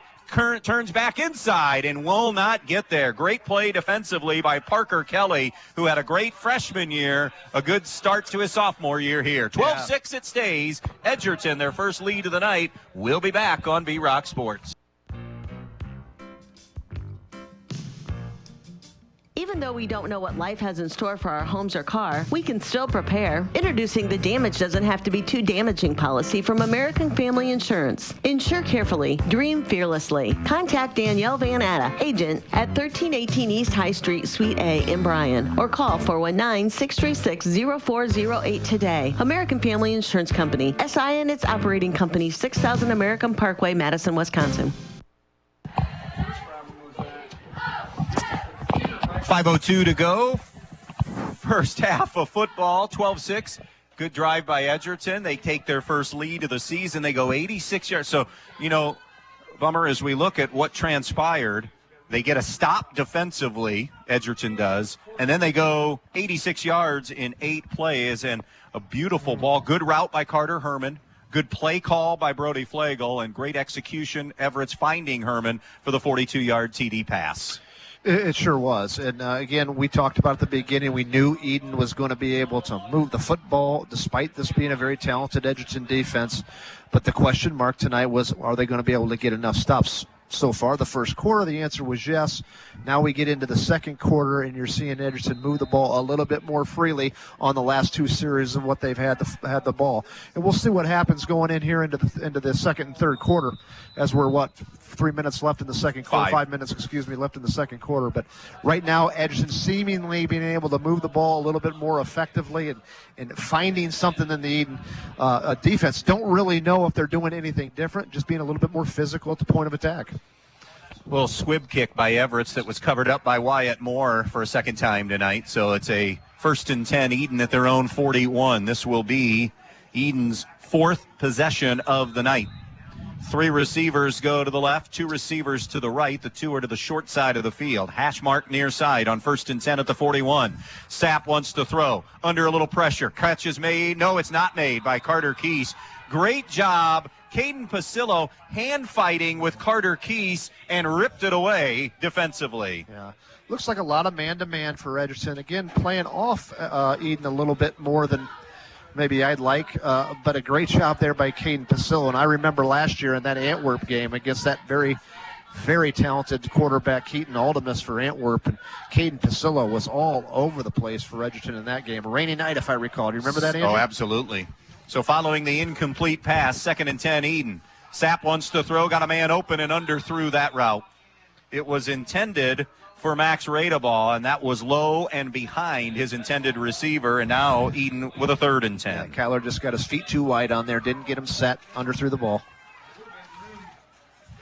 3rd and 10, Edon at their own 41. 12-6 Edgerton, 4:47 left, first half of football here on the Andres O'Neill & Lowe scoreboard. Great crowd here, as you would anticipate on opening night, and it's Edon Edgerton. They were filing in still after kickoff. Tough start schedule-wise for Edon. They get this experienced Edgerton team, an experienced, very good Antwerp team next week. Northwood is lurking later mid-season. Here we go, 3rd and 10.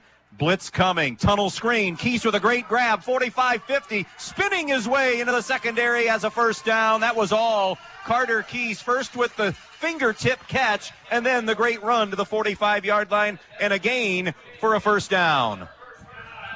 That's a pickup of 14 on the play. Yeah, Andy, that's Carter Keese's 8th catch already here.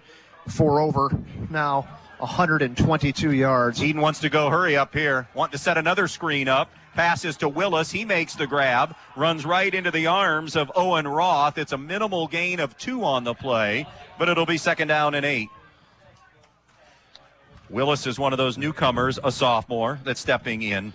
Radeball, you mentioned. Holbert, you mentioned. Sophomores as well after the gain of 2. Great job there. Owen Roth playing that inside linebacker, outside linebacker position there. He's a good football player. He really is. And I like that linebacking core. Roth and Nichols, man, they just look the part too. And then in the back end, Pasillo and Everett. And 2nd down and 8. 3 down linemen again. They'll stack 3 receivers to the left, 2 receivers to the right. Now Nestor comes in motion on 2nd and 8. Sapp wants to throw. Steps up, runs away. Got a lot of running room. 40, 35, 30. Coming near side, 25. Taken down inside the 20 at about the 19-yard line. Scotty Krantz with the tackle. But that's a run of 22, and it'll be first down, Edon. Yeah, just there was nothing there. The play broke down. Kyler Sapp doing what we talked about him doing, being able to run the ball a little bit more effectively maybe than years past for the Bombers, and does a nice job of extending the series. So 1st and 10, Edon, after the run of 22 to the 20-yard line. 1st and 10, Bombers trying to at least tie, and then, of course, a point after or 2-point try to take the lead. Play clock down at 10 on this 1st and 10. 2 receivers left, 3 receivers right. Sapp on the 1st and 10 at the 20. Sapp thought he had the wheel route at first, not there. Now coming back to the right, dumps it. Pass is caught. 15, 10, 5, end zone, touchdown. Cohen Halbert had a great downfield block, and Halbert finds pay dirt. Sapp gets his 2nd TD pass, and we're tied at 12. What a ball game, Angie. What a ball game. extending the play. Kyler Sapp, again, having some heat with his athleticism, manages to buy a couple extra seconds, finds Cohen Holbert out of the backfield. Holbert goes 15 yards for the touchdown. Somebody going to try to complete a conversion here. Yeah. And Edon will go for 2 in the lead. We have not had one made by either team tonight. A couple missed extra points and a missed 2-point try. Sapp looks, pumps, comes back, sees a seam up the middle, and he's in for the 2-point run. So Edon seesaws back out in front. 2:51 to play. First half of football. Let's keep it right here with Edon now in front, 14-12. Really impressed with how the sophomore quarterback comes back after the series in which the bobbled snap when it was 2nd down and 1 on the goal line. Edon did not convert a touchdown on that series. Again, then it was a sack that prevented Edon from getting in. And then the very next series in which Edon gets the ball back, Kyler Sapp forgets about that. You got to move on. You can't do anything. There's a reason why the car has a big shield in the front and a small rear mirror shield, because you always got to go forward. Forgets about it, directs his team all the way down the field for a score. Quarterbacks and defensive backs, you have to have short-term memory loss, don't you? You do. You got to do it. As I said, just watching his body language out there, Kyler Sapp, very controlled, very poised, doesn't overreact. All the things, all the attributes you like to see in a quarterback. So 14-12, Edon in front. 2:51 left in this first half of football. A couple of Sapp TD passes, one to Nestor, one to Hulbert. Corey Everett's a 33-yard TD run, and then a 42-yard touchdown pass to Carter Herman. And it's so far been a fun Friday night here at Leanne Field in Edon. Edgerton going to get the football back. Both teams, by the way, 1 timeout remaining here in this first half. Don't forget, at halftime, our main stops of Northwest Ohio halftime report. Krista will update you on scores around Northwest Ohio at the break. Foz and I will talk a little high school football in terms of what's coming up. Some rule changes that have happened in high school football. Here is Nichols with the kickoff receiving at the 25-yard line, trying to fight his way out to the 30. Won't get there. He'll be brought down on a play by Cole Olds. And it'll be a 1st and 10, just shy of the 30. Plenty of time here for Edgerton to go take the lead back with this experienced offense coming out onto the field. See where they actually spot it. It'll be at the 28.5-yard line, 29-yard line. 10 for the Bulldogs. They have scored on their last 2 possessions. They'll bunch 2 receivers to the right, 2 receivers to the left. There's some confusion, and Brody Flagel is not happy. He just had to spend his last time out. He did not have the right personnel out there. There was confusion as to who was to be out there. Now no timeouts for Edgerton. We'll take a quick one ourselves here with a Edon lead of 14-12 over the Bulldogs. Attention homeowners and contractors in the tri-state area. Did you know Black Swamp Equipment of Archbold services and repairs pretty much any piece of equipment and machinery? Well, they do. Things like skid steers, mini excavators, backhoes, and air compressors.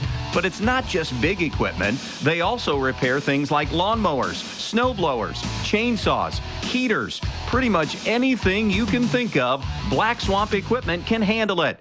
And they are certified service warranty centers for Steel outdoor power equipment, Kohler engines, Miller Electric, Milwaukee, and Toro. Plus, they have a truck fully loaded to come to you to fix a problem you may have with a piece of equipment. To find out more information, check out blackswampequipment.com or phone 1-800-445-2777 and ask for the service department. Black Swamp Equipment of Archbold, your one-stop service and repair headquarters.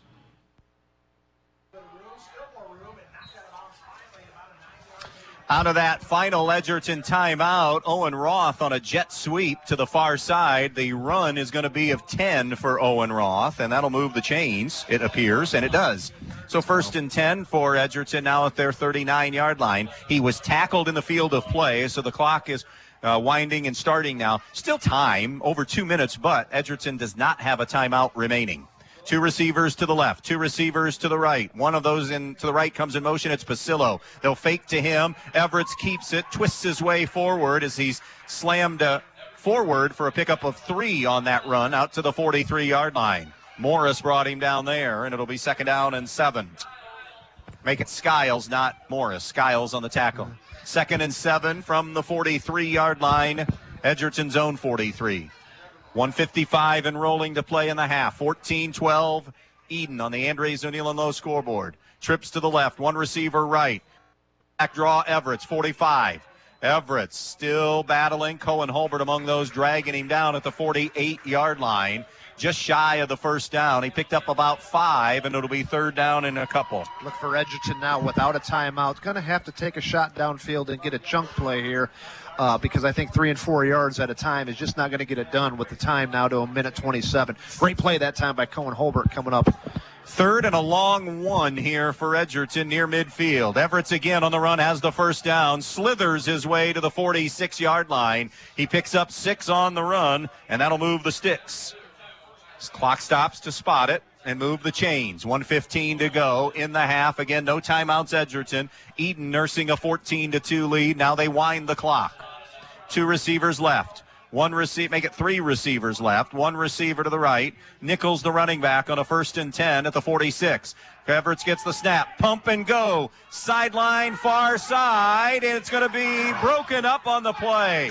Intended for Carter Herman. Great job defensively by Max Radebaugh. He turned and found the football, Fozzie. Let me tell you something. We've talked so much, and rightfully so, about the Edgerton defensive backs. How about Max Radebaugh? That's textbook, Andy. That's one-on-one coverage. It's a fade route, very difficult to defend, and Max Radebaugh got his body into the offensive player and made a play at the highest point. Outstanding job by the Southmore. It does stop the clock at 53 seconds. 2nd down and 10, Edgerton at the 46-yard line of Edon. Roth goes in motion. It'll be Everett's on the run, and Everett's is going to be brought down. Great job at the point of attack. Cole Olds again. No gain on the run by Everett, and that clock continues to move. We're at 40, 39, 38.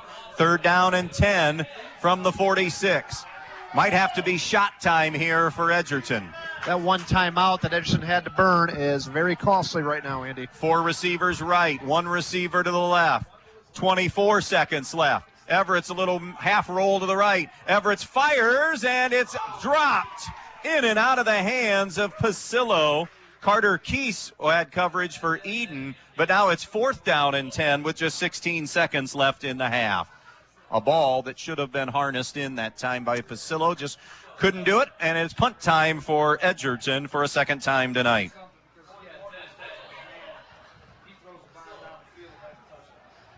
Punting it for Edgerton. The punter is Corey Herman, 6'2 sophomore.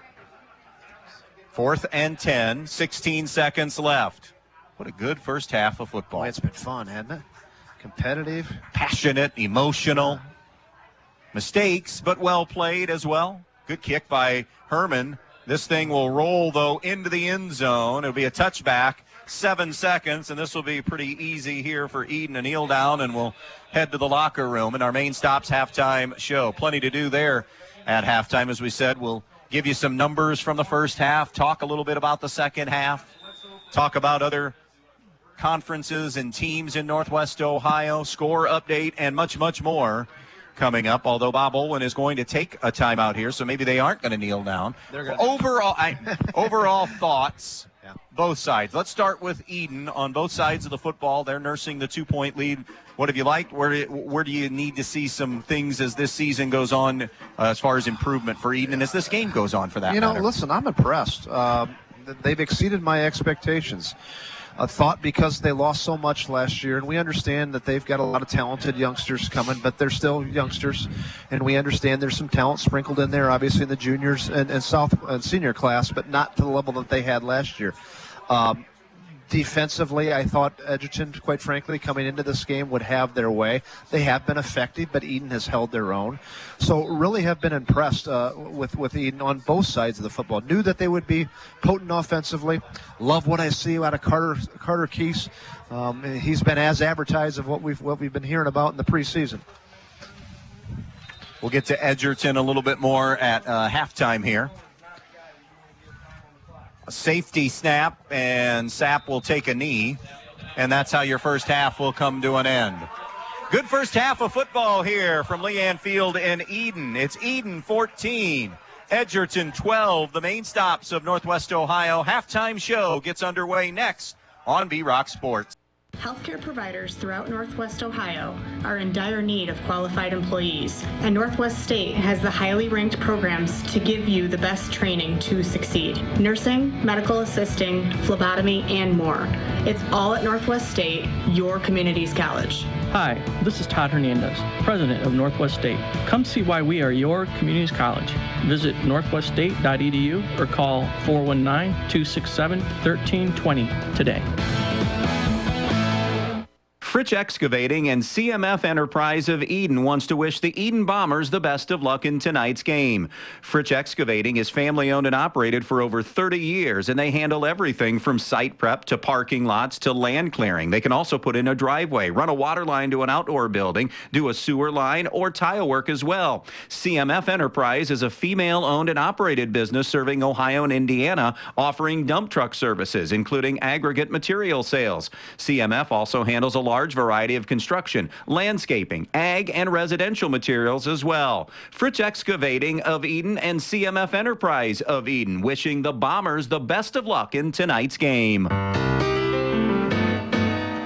You do your best to protect your loved ones, and while you may keep a fresh battery in your smoke detector and have a reliable home security system, there's a whole different type of protection you may be missing. A life insurance policy from Auto Owners Insurance is a way to safeguard your loved ones now and in the future. Meet with your local independent agent and secure a policy today to protect their tomorrows. Visit Andrews O'Neill & Lowe in Archbold, Bryan, or Wasion, or visit us online at andrewsoneillandlowe.com. Michael Jordan once said, some people want it to happen, some wish it would happen, and others make it happen. The Edgerton Bulldogs want it, wish for it, and make it happen. The Edgerton Athletic Boosters want to thank all of the Edgerton athletes for their hard work and dedication, and want to wish the athletes and coaches good luck. So from the Edgerton Athletic Boosters, go get 'em Bulldogs. We're behind you all of the way. Good luck to all the Edgerton athletes.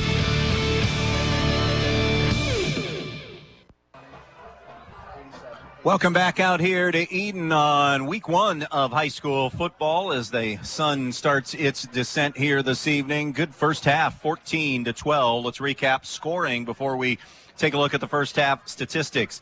After teams traded punts, but different punting situations. Edon had that 14 plays on the first drive before they were forced to punt. A couple of penalties cost them. Edgerton went 3 and out. Edon, after that Edgerton punt, would start at their own 45. 5 plays, 55 yards later, Kyler Sapp would find Caden Nestor on a 4-yard TD pass. The PAT was no good, and it was 6-0 Edon. Edgerton would answer right back, quick strike, 56 yards, 3 plays. Corey Everetts would run 33 yards for the score, and again, they would miss the PAT, and we would remain tied at 6. Edon would have an 11-play drive and have a goal-to-go situation before giving it up on downs. Edgerton would start at their own 14, and they would go 86 yards in 8 plays. Corey Everetts to Carter Herman, the final 42 yards. The 2-point attempt failed, and Edgerton led 12-6. Edon would answer right back, though, getting it at their own 41. That was a 7-play, 59-yard drive, capped off by a Sapp to Cohen Hulbert, 29-yard TD pass. 2-pointer was good on a Sapp run. And that's our score at the intermission. Edon 14, Edgerton 12. The main stops of Northwest Ohio halftime show rolls on when we come back. The Foz will rejoin me for some first half numbers here in just a moment. Donaldson's Ace Hardware on North Union Street in Bryan is having a huge garage sale through the whole month of August. Save big with great markdowns on all garage sale items and other in-store specials, including buy 2 get 1 free Ace furnace filters. Donaldson's carries a large selection of pool supplies with liquid chlorine, only $5.99 a gallon. Anything you need from Ego battery-powered chainsaws to Ace brand wild bird food, Donaldson's Ace Hardware on Union Street in Bryan is your helpful place. Always supporting student athletes and coaches in the Edon School District, the Edon Athletic Boosters. The Edon Athletic Boosters would like to take this opportunity to salute the student athletes and coaches in tonight's game. Hey, how would you like to be a part of the Edon Athletic Boosters? Come to a meeting and find out what they're all about. Maybe even volunteer at a concession stand. For more information, phone 419-272-3213. The Edon Athletic Boosters, supporting student athletes and coaches in Edon. Your friends at your neighborhood Edon Farmers Co-op Country Store would like to invite you to stop in at the Edon, Montpelier, and Edgerton stores to check out their complete line of pet supplies, animal feed, and outdoor products. Their friendly, knowledgeable staff is ready to answer all of your questions concerning their complete line of Kalmbach, Land O'Lakes, and much, much more. For your convenience, your purchase can be carried to your vehicle by one of their employees. Be sure to stop by soon and see them at your hometown country store, the Edon Farmers Co-op. Edon 14, Edgerton 12, main stops of Northwest Ohio. Halftime show. Mike Bumb, let's talk some first half statistics here in this one. Okay, let's first start off with the Edgerton Bulldogs. Corey Everett's, of course, Mr. Do Everything. 7 for 9, throwing the football for 77 yards. He did have one touchdown pass to Carter Herman. Receiving the football for the Edgerton Bulldogs, Carter Herman did have that one catch for 42 yards and the touchdown, and Warren Nichols also caught 4 balls for 17 yards. Again, a total of 77 yards total passing for the Dogs. The Dogs ran the ball very balanced, 89 yards rushing, and again, Corey Everett led the way with 8 rushes for 76 yards. Owen Roth also carried the ball one time for 10 yards, and Warren Nichols only one carry for 3 yards. And we'll see if the Bulldogs get their second-team All-League running back a little bit more involved in the second half. Again, the Edgerton Bulldogs, 12 points and 166 total yards. For the Edon Bombers, who lead right now by a score of 14-12 in a very competitive game. Kyler Sapp, the sophomore, first start in his career, looked really good. 16 for 23 for 180 yards, and he had 2 touchdowns. Receiving, Carter Keese looked really, really good. 8 catches for 122 yards and a TD. Caden Nestor, the senior, 5 catches for 37 yards. Cohen Holbart, who's had a really good game on both sides of the football, especially defensively playing that linebacker spot, has also caught the ball 2 times, and a touchdown pass for the Bombers for 14 yards. The Bombers, all 16 rushes were from Kyler Sapp, who would have actually more than that, but we've had a few sacks that have backed him up to only 16 yards. It's a little bit deceiving when you see 16 yards rushing for Edon because of the sacks.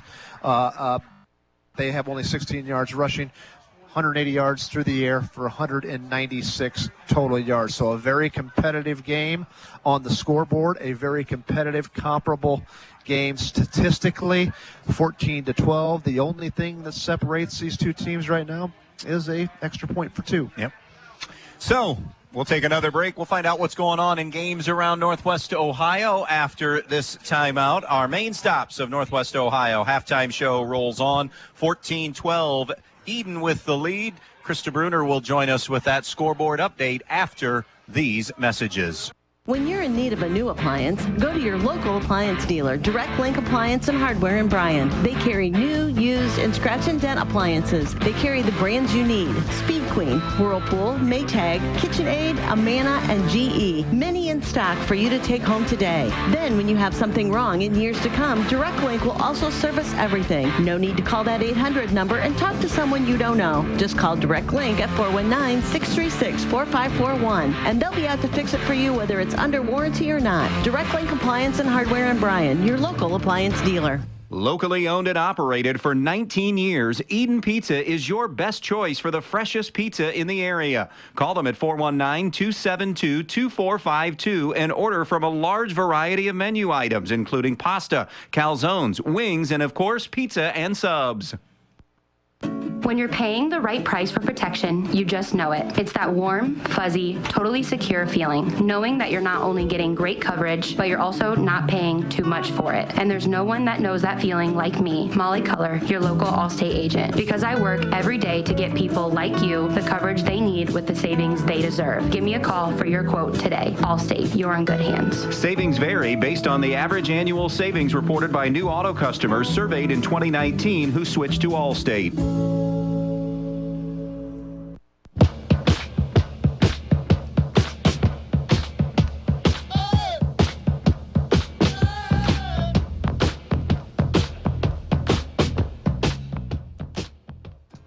Good evening. evening, everybody. My name is Krista Bruner in the B-Rock Studios with your halftime scores, brought to you by Northwest Ohio Main Stops.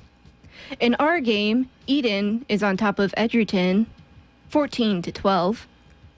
At halftime, Defiance is winning over Napoleon, 6-0. In the second quarter, Van Wert is leading Bryan 41-7 on our sister station, the Q 96.5. At the half, Fort Recovery is wanting to win over Wayne Trace 7-6. Ayersville is tied with Delta 7-7 in the second. In the second, Patrick Henry is leading Hicksville 28-0. Also in the second, Wauseon is shutting down Fairview 32-0. Also in the second, Ayersville leads Montpelier 41-0. Once more in the second, Archibald is on top of Genoa 14-7. In the second, Liberty Center is holding down Tenora 21-0. And at the half, Rossford is leading Swanton 20-0. This has been a check of your halftime scores, brought to you by the main stops of Northwest Ohio.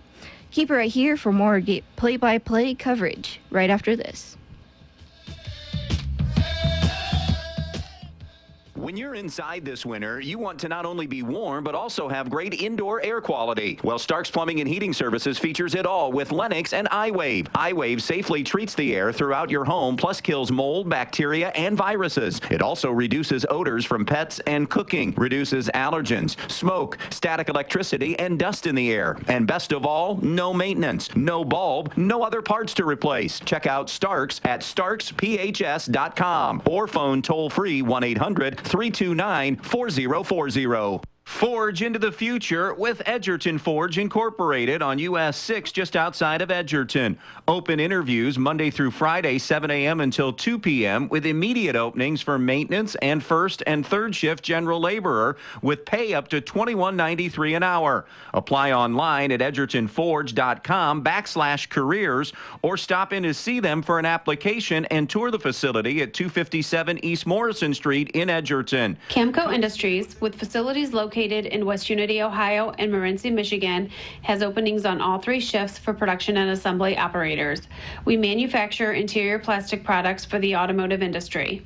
As an operator, you will be required to visually inspect, trim, assemble, and pack parts, as well as label containers. You must be able to pass an entry-level test and a substance abuse test. Camco also has openings for shipping associates, material handlers, and production leads. Camco offers a complete benefit package along with a bonus for the successful completion of probationary status, an attendance bonus, and a referral bonus. If you would like to join our team, please complete an application online at www.kumi-na.com or in person at Camco, 1001 East Jackson Street, West Unity, Ohio, Monday through Friday from 8 a.m. to 4:30 p.m. All rehires will be considered for employment. 14-12 Edon with the lead. Our main stops halftime show. Tonight's game also brought to you by Yarger Flegel Investment Services, North Michigan Avenue in Edgerton. IRAs, pension rollovers, mutual funds, variable annuities, and much, much more. Phone 419-298-2000. Yarger Flegel Investment Services. Just wanted to make mention of a couple of rule changes to really keep an eye on this year. At the national level as far as high school football is concerned, and obviously when it's done there, it's here in Ohio, now permits a player, the quarterback, to purposely throw an incomplete pass without warranting an intentional grounding penalty, providing that the quarterback is, or the passer, but in most instances it's going to be the quarterback, is outside the pocket, kind of outside the tackle boxes, if you will, and the pass has to reach the neutral zone or the extension of the neutral zone beyond the sideline. That's kind of putting everything into play now at all levels. An alteration to another rule addressing the new definition of a chop block. That's now described as a combo block by 2 or more teammates against an opponent other than the runner, with or without delay, where one of the blocks is below the waist, one is above the waist. Previously, at the high school level here in Ohio, the defensive player's knee was used to determine the high and low components of a chop block, but that's not the case anymore. So a little tweak to the rule there. So just something to keep an eye on as you're at games this year and as we see games to file that away too. So, Mike Bumb, I want to ask you about just briefly here. We're going to get into it. By the way, our first Sports Weekly coming up this Wednesday. Glad to be back out at J.J. Wynn's in Holiday City, presented by Terry Hendricks Ford, new head football coach at Montpelier. I know it's a rough opener tonight. Andy Robinson will join us. Hicksville head football coach Lucas Smith is on the show as well, and we're trying to find a way to get maybe Garrett Krall on, who graduated from Hicksville, went to Wyoming, undrafted free agent with Miami, but did not latch on to the team, is not in training camp, so is back in the area right now. So we're hoping to lock onto him before he goes off and maybe picks up with another team or does something else outside the area. But anyways, that's Wednesday night at 7. Briefly want to ask you, you touched on it a little bit. For those that missed it, your thoughts on the NWOAL this year? I think Liberty Center is your favorite. I think Archibald is second, and I think probably Wasion third, and not surprising. That's kind of what it is every year, or in one way or the other. Those 3 teams have seemingly separated themselves from the rest of the NWOAL, not just in football. Liberty Center's case, it is just basically in football, but Wasion and Archibald kind of separated themselves, I think, in all sports from the rest of the NWOAL. So Liberty Center is kind of a phenom, the fact that they are the smallest school in the NWAL, but the culture and the love of football, it's a unique small school atmosphere, and it's a unique small town from that perspective, and you don't often get that in an age where it's difficult to get kids to play football. Not the case for Liberty Center. Killing Tenora right now. Tenora, by a lot of people's estimations, a team that's going to compete for the GMC, and it's not even a ball game right now. How about in the GMC? Who do you like there, at least on paper? So, I like Wayne Trace. We'll see what happens here, and I think they're skilled players, and running the spread. I think their skilled players are vastly superior to everybody else in the GMC. If they can compete physically up front with the Tenora. But I think it's going to be a competitive league this year. I think Edgerton's going to be obviously much improved. We're seeing that tonight, and we expected that. As I said, Wayne Trace, Tenora is always good. Hicksville's going to be better, still not to the level that they have been in the past, but they're going to be a little bit better.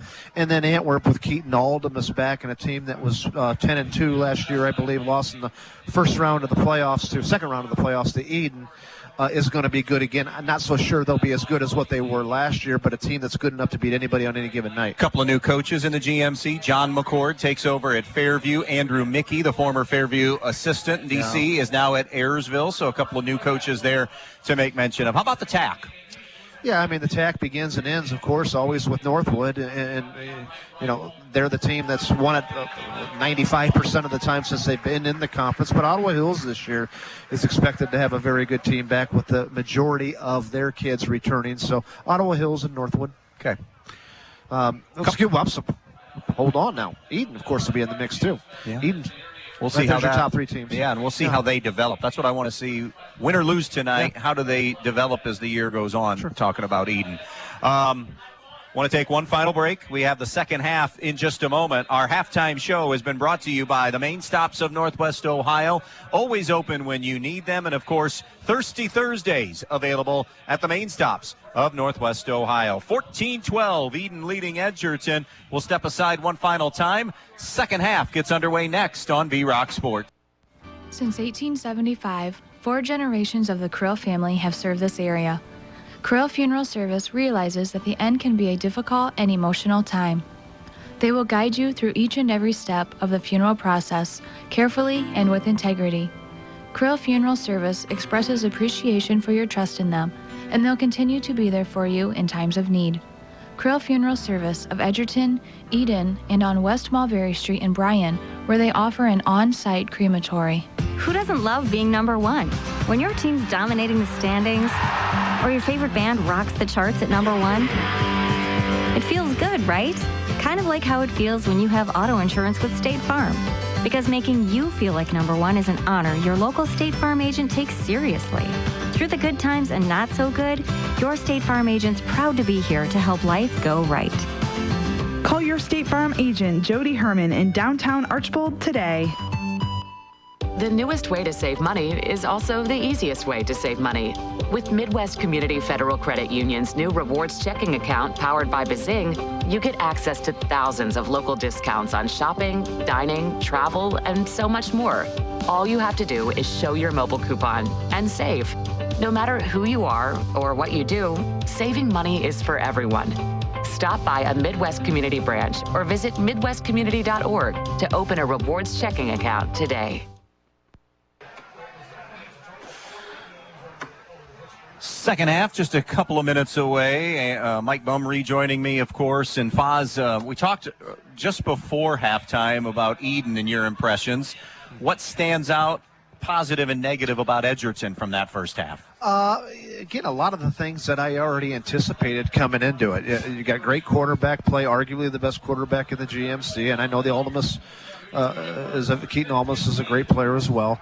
Love their defense. I think their linebacking core with Roth and Nichols are as good as you're going to see. I love their secondary with Herman and Everett and Pasillo, and very good secondary play.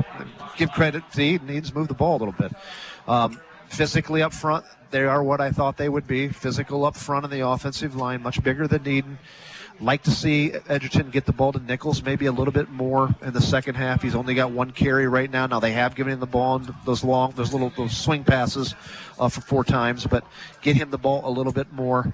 So maybe just kind of get a little bit of the attention away from Corey Everett. He's going to be the guy you're going to go back to, Everett, I know, in crunch time, but get Nichols involved a little bit more. And I think they got to take a few more shots on early downs, downfield throwing the football.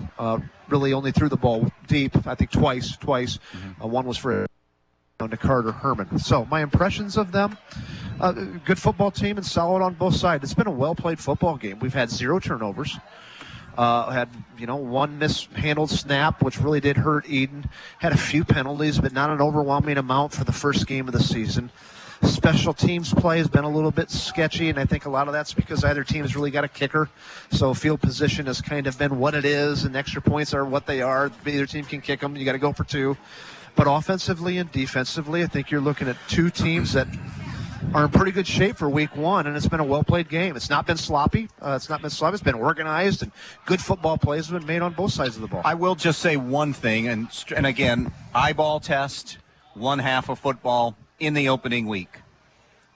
I think the D-line for Edgerton needs to do more. Yeah. I think they need to assert themselves more. I think of every position in that first half, any position group, for me personally, the D-line, I don't know if I want to go so far as say disappointing to me, but I thought they'd wreak more havoc in the first half. When Edgerton's gotten pressure on Kyler Sapp, it's been edge pressure for the most part. Not much up the middle in that center guard gap so far. I feel like they've chased him more with blitz pressure. For me, that's an area, again, one half, eyeball test, opening night, need to be better here, second half and beyond. Yeah, and that's fair, Andy. And again, all the pressure has been from the outside. A couple reasons for that. Edgerton's pretty big up front. So those big defensive linemen more suited for run-oriented types of teams than this passing out style of teams. So they don't get up the field maybe as quickly as a smaller, quicker kind of a defensive lineman. So that push has been a little bit more slower because they're more run-stopping kind of defensive tackles. But, yeah, it's a good point. It's a fair point. Well, we're ready for the second half here from Edon. 14-12, Bombers in front. Edgerton is going to get the ball first here to start the second half. Edgerton, a 4-6 team a season ago, finished 2-4 in the GMC. Edon, the best year in school history at 11-2, went to the state semifinals, so the farthest advancement ever. They won this game last year, 49-22. Edgerton had rolled in the previous 6 times that the game was played. Remember, no game in 2020 in the COVID year, or one of the COVID years that we've had. The kickoff and the second half underway. It'll be fielded on the far side by Quentin Blue. Sideline left, he's going to get a good run up the way up near midfield. Good return by Quentin Blue to give Edgerton a short field before he's brought down by Garrett Skiles, but it'll be 1st and 10, Edgerton there. They'll officially spotted at their own 49-yard line. 1st and 10, Edgerton. They move left to right in this third quarter. Happy to have you on board here for week 1 of the season. It has been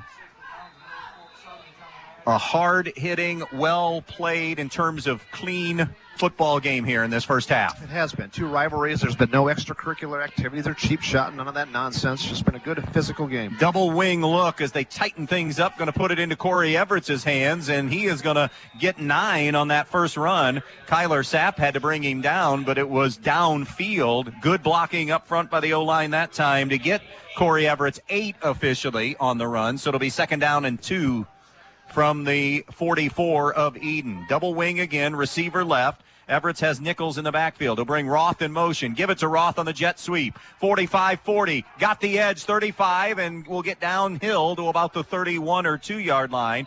Owen Roth collects 13 on the run. And it'll be another Edgerton first down. Yeah. 2 plays, 2 first downs. And really asserting themselves, the offensive line is right now on these first 2 plays. Stand corrected. 1 play, or 2 plays, 1 first down. They got 8 on that first carry. Here's Everett's keeping. Everett's little stutter step move in the middle and runs into the heart of that Edon defense. Only going to collect 2 on that run this time. It'll be 2nd down and 8. Skiles and Morris among the group there to make the stop. 14-12 Edon on the Andres O'Neill and Lowe scoreboard, just underway in the second half. It'll be 2nd down and 8 Edgerton at the 30 of Edon. Ball resting middle of the field. 3 receivers left, 1 receiver to the right. Nichols, the running back. It will be Everett's running behind to the left. He's at the 25-yard line, still fighting his way. Falls forward to about the 22. That will be close to a first down, but I think just a little bit short. They needed 8, and I think he got 7 on the run. Edon reeling right now, and Edgerton getting a nice offensive line push there. Bryce Schrader, Cooper Everett's, Elijah Martin, Blake Flower doing a really nice job right now of recreating the line of scrimmage. So it will be 3rd and 1 from the 24. Handoff. Nichols powers his way near the 20-yard line initially, but then comes back to the 22, but it's still going to be enough for a first down. He only needed a yard, and he got that tough yard. Warren Nichols has a first down for Edgerton. Are they saying short? I guess short. I stand corrected. It's the old right foot, left foot spot, and in this case, it's a left foot spot. So it's no gain officially on the play because they needed a yard, and they still need a yard. It's a long yard. They'll go for it here on 4th and 1 from just outside the 22-yard line. I think this is Corey Everett's all the way, and it is, and he has the first down running left inside the 20 to the 17, so they'll cash in on a 4th down. Sapp made the tackle of his quarterback counterpart, but Everett's gets 5 and a first down to the 17. First down and 10, Edgerton at the 17. Moving left to right, 14-12, Edon with the lead. 2 receivers left. They're going to go wing to the right, running back, actually double wing to the right, and the running back is Quentin Blue. Man coming in motion near side, Carter Herman. They'll fake it to him. Everett's got a man right down the seam. Touchdown, Pasillo. Behind a pair of defenders, beat Keese and Willis, and Edgerton seesaws back out in front. Very same play, Andy, in which they scored the first half on, faking the counter underneath, just a simple 2-man route. This time it was Pasillo. The first half it was Carter Herman. Very well executed. That will get a first down, or get a touchdown from 17 yards out. And Pasillo has his first TD reception of the season. Edgerton goes for 2. 3 receivers right. They're going to run right. Everett's is going to be hit in the backfield, falls forward, short of the 2-point try. They marked him shy. Boy, that was close, and I think Edgerton's probably a little disappointed. It's so far away from them, but that was awful close. It's been a very well officiated game, so we'll give them the benefit of the doubt. Statement drive by the Bulldogs, Andy, coming out of the half. It sure was. This is what we're going to do. Try to stop us, and it was a good mix that time of some power football. Everett's going to the air. That is a 51-yard drive covering 8 plays. And Edgerton retaking the lead now at 18-14. And it was a physical drive. It was short, but it was a physical drive. Yes, they did score on the touchdown pass off the play action, but that was set up by body blows all the way down the field. Everett's, Nichols, Owen Roth, and that offensive line for Edgerton beginning to assert themselves. So Everett gets his second TD pass of the night. He has a rushing touchdown as well. And now It's Edon touching the football offensively for the first time here in this second half. That drive took a little more than 3 minutes. We're at the 8:56 mark. Halftime score. Evergreen leads North Baltimore 21-0. Antwerp 41-0 over Montpelier. Van Wert pounding Bryan 55-7. Wauseon rolling Fairview 39-0. North Central leads Woodmore 16-0. Archbold 14-7 over Genoa. Ayersville and Delta tied at 7. Liberty Center overpowering Tenora 21-0. Patrick Henry mauling Hicksville 42-0. Your score there. And Defiance a 14-0 lead over the Napoleon Wildcats. Remember, Defiance won last year's game 7-0 in that very low-scoring affair. They'll get good field position. Edgerton is just settling for those squib kicks. They're okay right now with giving up field position. They don't want to kick to the return men, or they haven't shown that inclination yet. Edon will have a 1st and 10 at their own 43-yard line.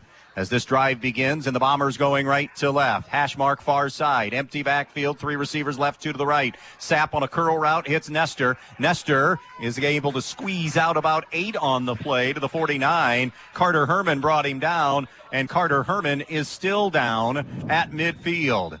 A pickup of 8 on the pitch and catch. Injury timeout. 8:39 left in the third. 18-14 Bulldogs on the Andres O'Neill & Lowe scoreboard here on V-Rock Sports. Miller's Body Shop on Whitaker Drive in Montpelier is the place to go for all your vehicle body work. Whether it's a new or old car, Miller's has been working for you for over 40 years, so you know it's a body shop you can trust. They offer towing and a full-service body shop with used cars for sale as well. Stop by Miller's Body Shop and take a look at their used car lot. And if you need some body work done, give Miller's Body Shop in Montpelier a call today. Miller's Body Shop wishing the Edon Bombers good luck in tonight's game. Go Bombers! Carter Herman jogs off. Foz, you said in the break you thought cramps. Maybe, Possibly. stretching Possibly. his hamstring out there. It could have been cramps. Don't really know. Lower leg, but it didn't look to be terribly serious. You're going to go with that hockey injury report, lower body injury? Lower leg. By the way, Major League Baseball, White Sox lead the Guardians 2-0. Cleveland up a game on Minnesota as the night begins tonight. Chicago breathing down Minnesota's back. 5 wide look on 2nd down and a long 2. Sapp on the move, fires right side, and he overthrows. Good coverage on the far side. Max Radeball thought he was held by Scotty Krantz. Officials say play on, and now it'll be 3rd down and 2. 3rd and 2. From the 49 of Edgerton. 18-14, Edgerton in front. Here on our Andres O'Neill & Lowe scoreboard. Eddie, this is a good officiating crew. I don't know who they are, but sometimes, they've called a very good game. They have not overreacted. They've let the kids decide. And just how they carry themselves. Sometimes you can just tell. You know what I mean? Oh, It's yeah. a good crew. You can just tell this is a good crew. Always in position. Very poised. That's a great point. 5 wide, trips to the right, 2 to the left. Sapp. Little tunnel screen, and Keese, I think that knee is short. He needed 2. He got 1. He's brought down by Isaiah Fry, and it'll be 4th down. Boy, it looks like from this angle he got it. From at the far side angle, it looks like he is a little bit short. So. The knee went down before he was able to stretch the football, and the Edon offense is going to stay out there. Now, Kyler Sapp is the punter. What will Bob Olwyn decide here? 4th and 1 from the 48-yard line of Edgerton. It looks like he's either going to quick kick it here or go for it here. 5 wide, 3 to the right, 2 to the left. 4th down and 1. Little screen caught by Nestor. Not going to get there. Great job closing by Quentin Blue. He lost yardage on the play. It's a loss of 2 on the pitch and catch, and the Edgerton defense stands tall. Big play there again. Edgerton coming off of that series in which they ran right down the field on Edon, gets the big stop, and now they have the ball right dead set on the 50-yard line. Second straight drive here in the second half that they're starting either at or near midfield. And momentum for the Bulldogs. Trips to the left, 1 receiver right. Nichols in the backfield with Everett on this 1st and 10 at the 50. Edgerton leading 18-14. Stutter step move Everett, and then he swallowed up defensively at the point of attack. Great job by that defensive line of winning that battle for Edon. That's Ian Hickman led the way, 5'6", 240 on the player himself makes that stop on Everett. Yeah, No gain. Him and Garrett Skiles collectively got the tackle there. I like this Edon defensive line. Skiles and Hickman, and then you get Parker Kelly, who's in and out, is doing a nice job. 2nd down and 10 from midfield.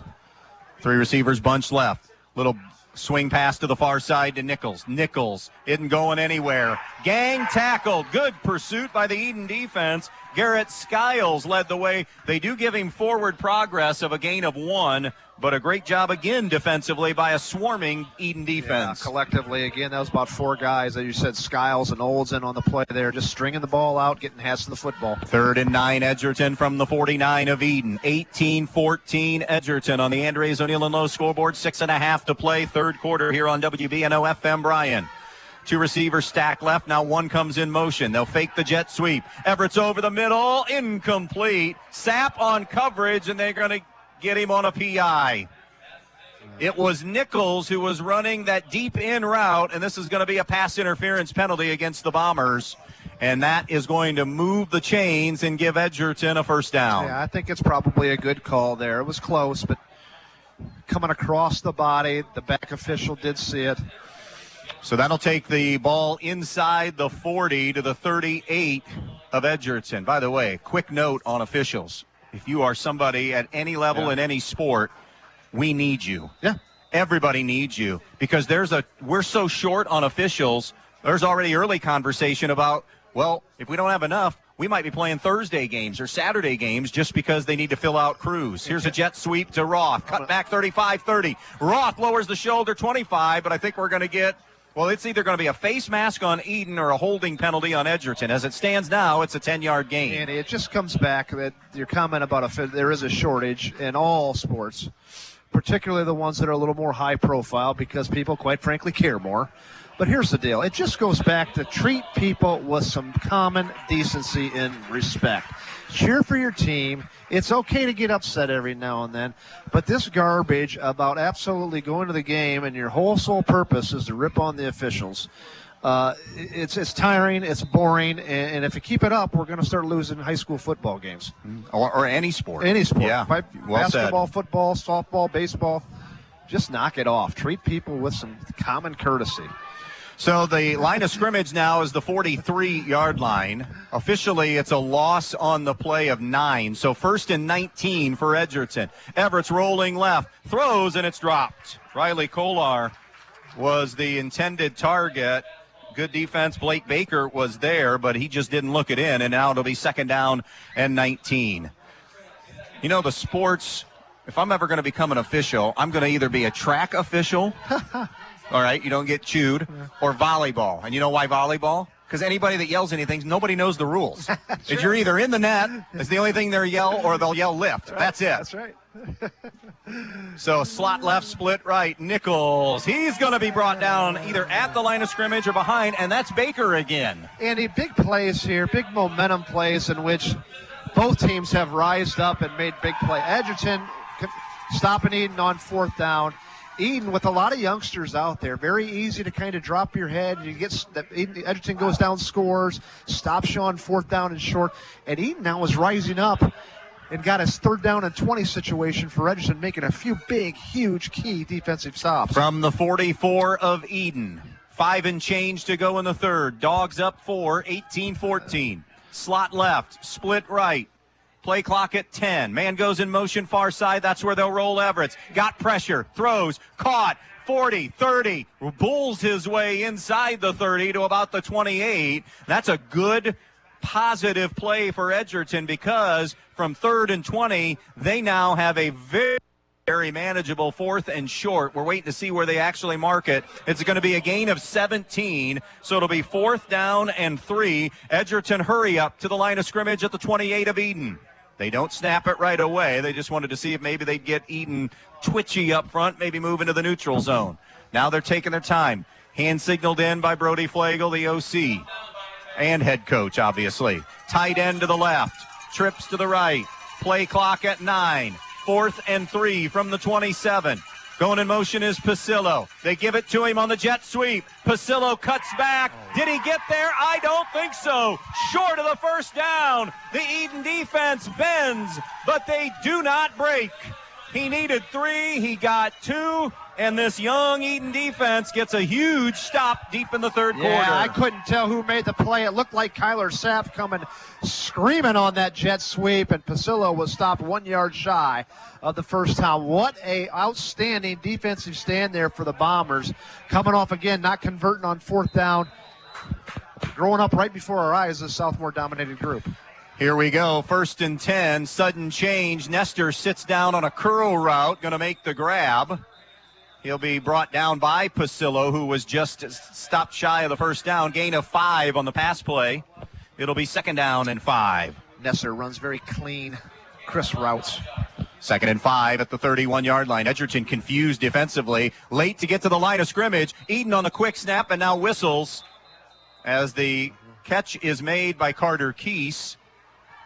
But the officials stopped play just as the snap was happening. Let's see. Did they not get it marked for play? Is that what they're saying? I don't know. Evidently. Or do we have a penalty? I didn't see a flag down, so that's what it was. They didn't get it marked for play. So it's 2nd and 5 remains from the 31. Edon's own 31. 18-14 Edgerton. Rolling right is Sapp. On the move. Looks. Now he's going to tuck and run. 30, 35. Looks for the sticks and got there. Knew where the chains were and needed 5 and got 6, almost 7, and it's a first down. And a great downfield block there by Colton Willis. So it'll be a first down just across the 36-yard line. Trips to the left. Twins to the right. Sapp on a quarterback run. He telegraphed that one too much that time. He was moving forward without the snap, and that allowed the Edgerton defense to converge, and that was Elijah Martin who got there first and swallowed him up. That will be a loss of 2 on the run by Sapp. So it's 2nd and 12 now from their own 35. 18-14 Edgerton on the Andres O'Neill and Lowe scoreboard. This snap will take us to or just under the 3-minute mark of the third quarter. Trips left, Twins right, empty backfield, bubble screen to Keese, 35. Keese got a block, 40, 45. Out of bounds at about the 47 or 8, should have enough for a first down. Corey Everett and Carter Herman muscled him out there, but he needed the 12. He got the 12, and it'll move the chains. Edon near midfield. Haven't been in Edgerton territory yet here in the second half. Are about there now. 1st and 10 at their own 48. 3 receivers right, 2 to the left. 3 down linemen for Edgerton. Sapp, pressure off the edge, hit as he delivers. What a great catch on the fingertips by Caden Nestor. Tiptoed on the sidelines and picked up 5 on the play to the 47. Nice soft hands, Nestor and Keese. The ball hits them. It's always just the hands almost consume the ball. Just looks different when those two try to catch the ball. Gain of 5 to the 47-yard line. Sapp was feeling heat. Again, they're getting pressure on the edge. Still not much up the middle. Sapp looks, dumps it, got his man. Nestor 40, 35, 30. Nestor to the 27. Counted off at 20, and the chains move again. A little bit of a playground play there by Kyler Sapp.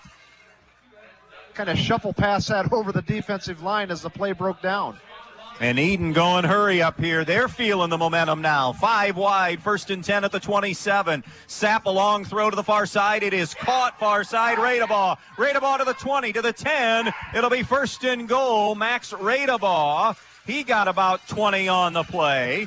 And the Bombers are feeling it now. A little short curl route, and then Max Radebaugh breaks to the outside for about a 17-yard gain. And an Edon player down on the far sideline. So we are going to take a quick injury timeout. 2:23 left in the third. Edon on the move. Edgerton leading at 18-14. Nay Oil Company supplies heating oil, gasoline, diesel, kerosene, and propane for your home, farm, or business throughout Northwest Ohio with dependable service and competitive pricing. Call 1-800-962-9839 or stop by Nay Oil in Nay, serving you with dependable service since 1927. It's the Nay Oil Company. Nay Oil Company would like to wish all the athletes good luck in today's game. Handful of scores to pass along. End of 3, Liberty Center 28, Tenora nothing. 9 minutes left in the third. Mercy rule in effect. Wauseon 46, Fairview zip. End of 3. Defiance pulling away from rival Napoleon 21-0. And early in the third, it's Ayersville 13, Delta 7.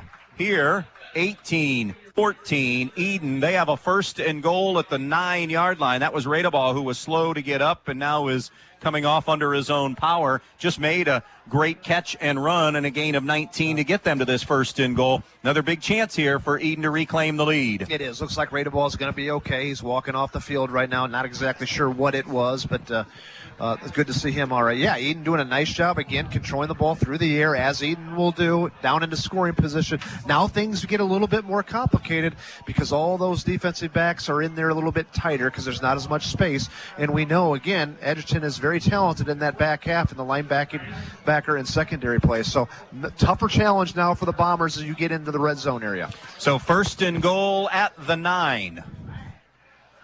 2:23 left in the third. 18-14 Edgerton. Far side of the field is where they'll spot it. The hash mark on that side. 3 receivers left, 2 receivers to the right. So the empty set and a penalty marker is down. It'll be a false start on Edon. Those are tough. I don't think it's going to bother Edon so much because of their style of play here. Actually, may give them a little bit more room, but shot themselves in the foot in the second quarter, if you remember, when they were down on the fourth down, second down on the 1. Did not score that possession. Hopefully, if you're an Edon fan, that doesn't happen again. First and goal at the 14 now for Edon. Trips to the left, Twins to the right on this first and goal at the 14 of Edgerton. Dogs up 18-14.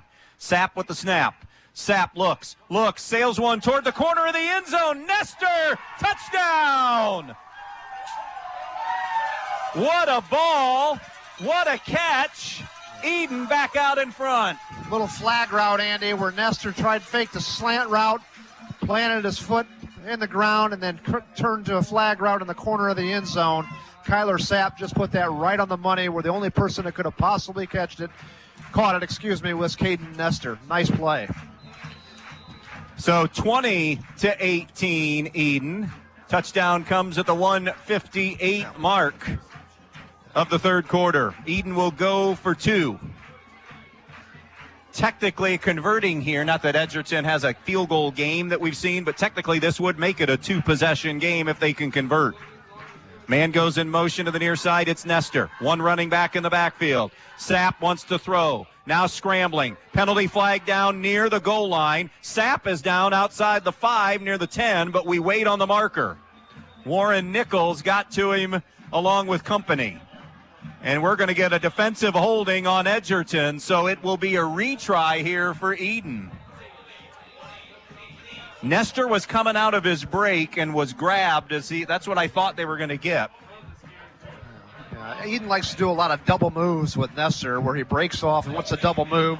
When you're going into one route, you stop, you reposition yourself, and you go into another route. You see it a lot in college football and the NFL. The problem with it in high school ball is you got to hold on to the football a little bit longer, and that's difficult for high school players in a lot of cases to do. Edon does a nice job of it, and Nestor's gotten open a couple times on those double moves. So now the 2-point try comes half the distance here. Maybe a Sapp run. Nope.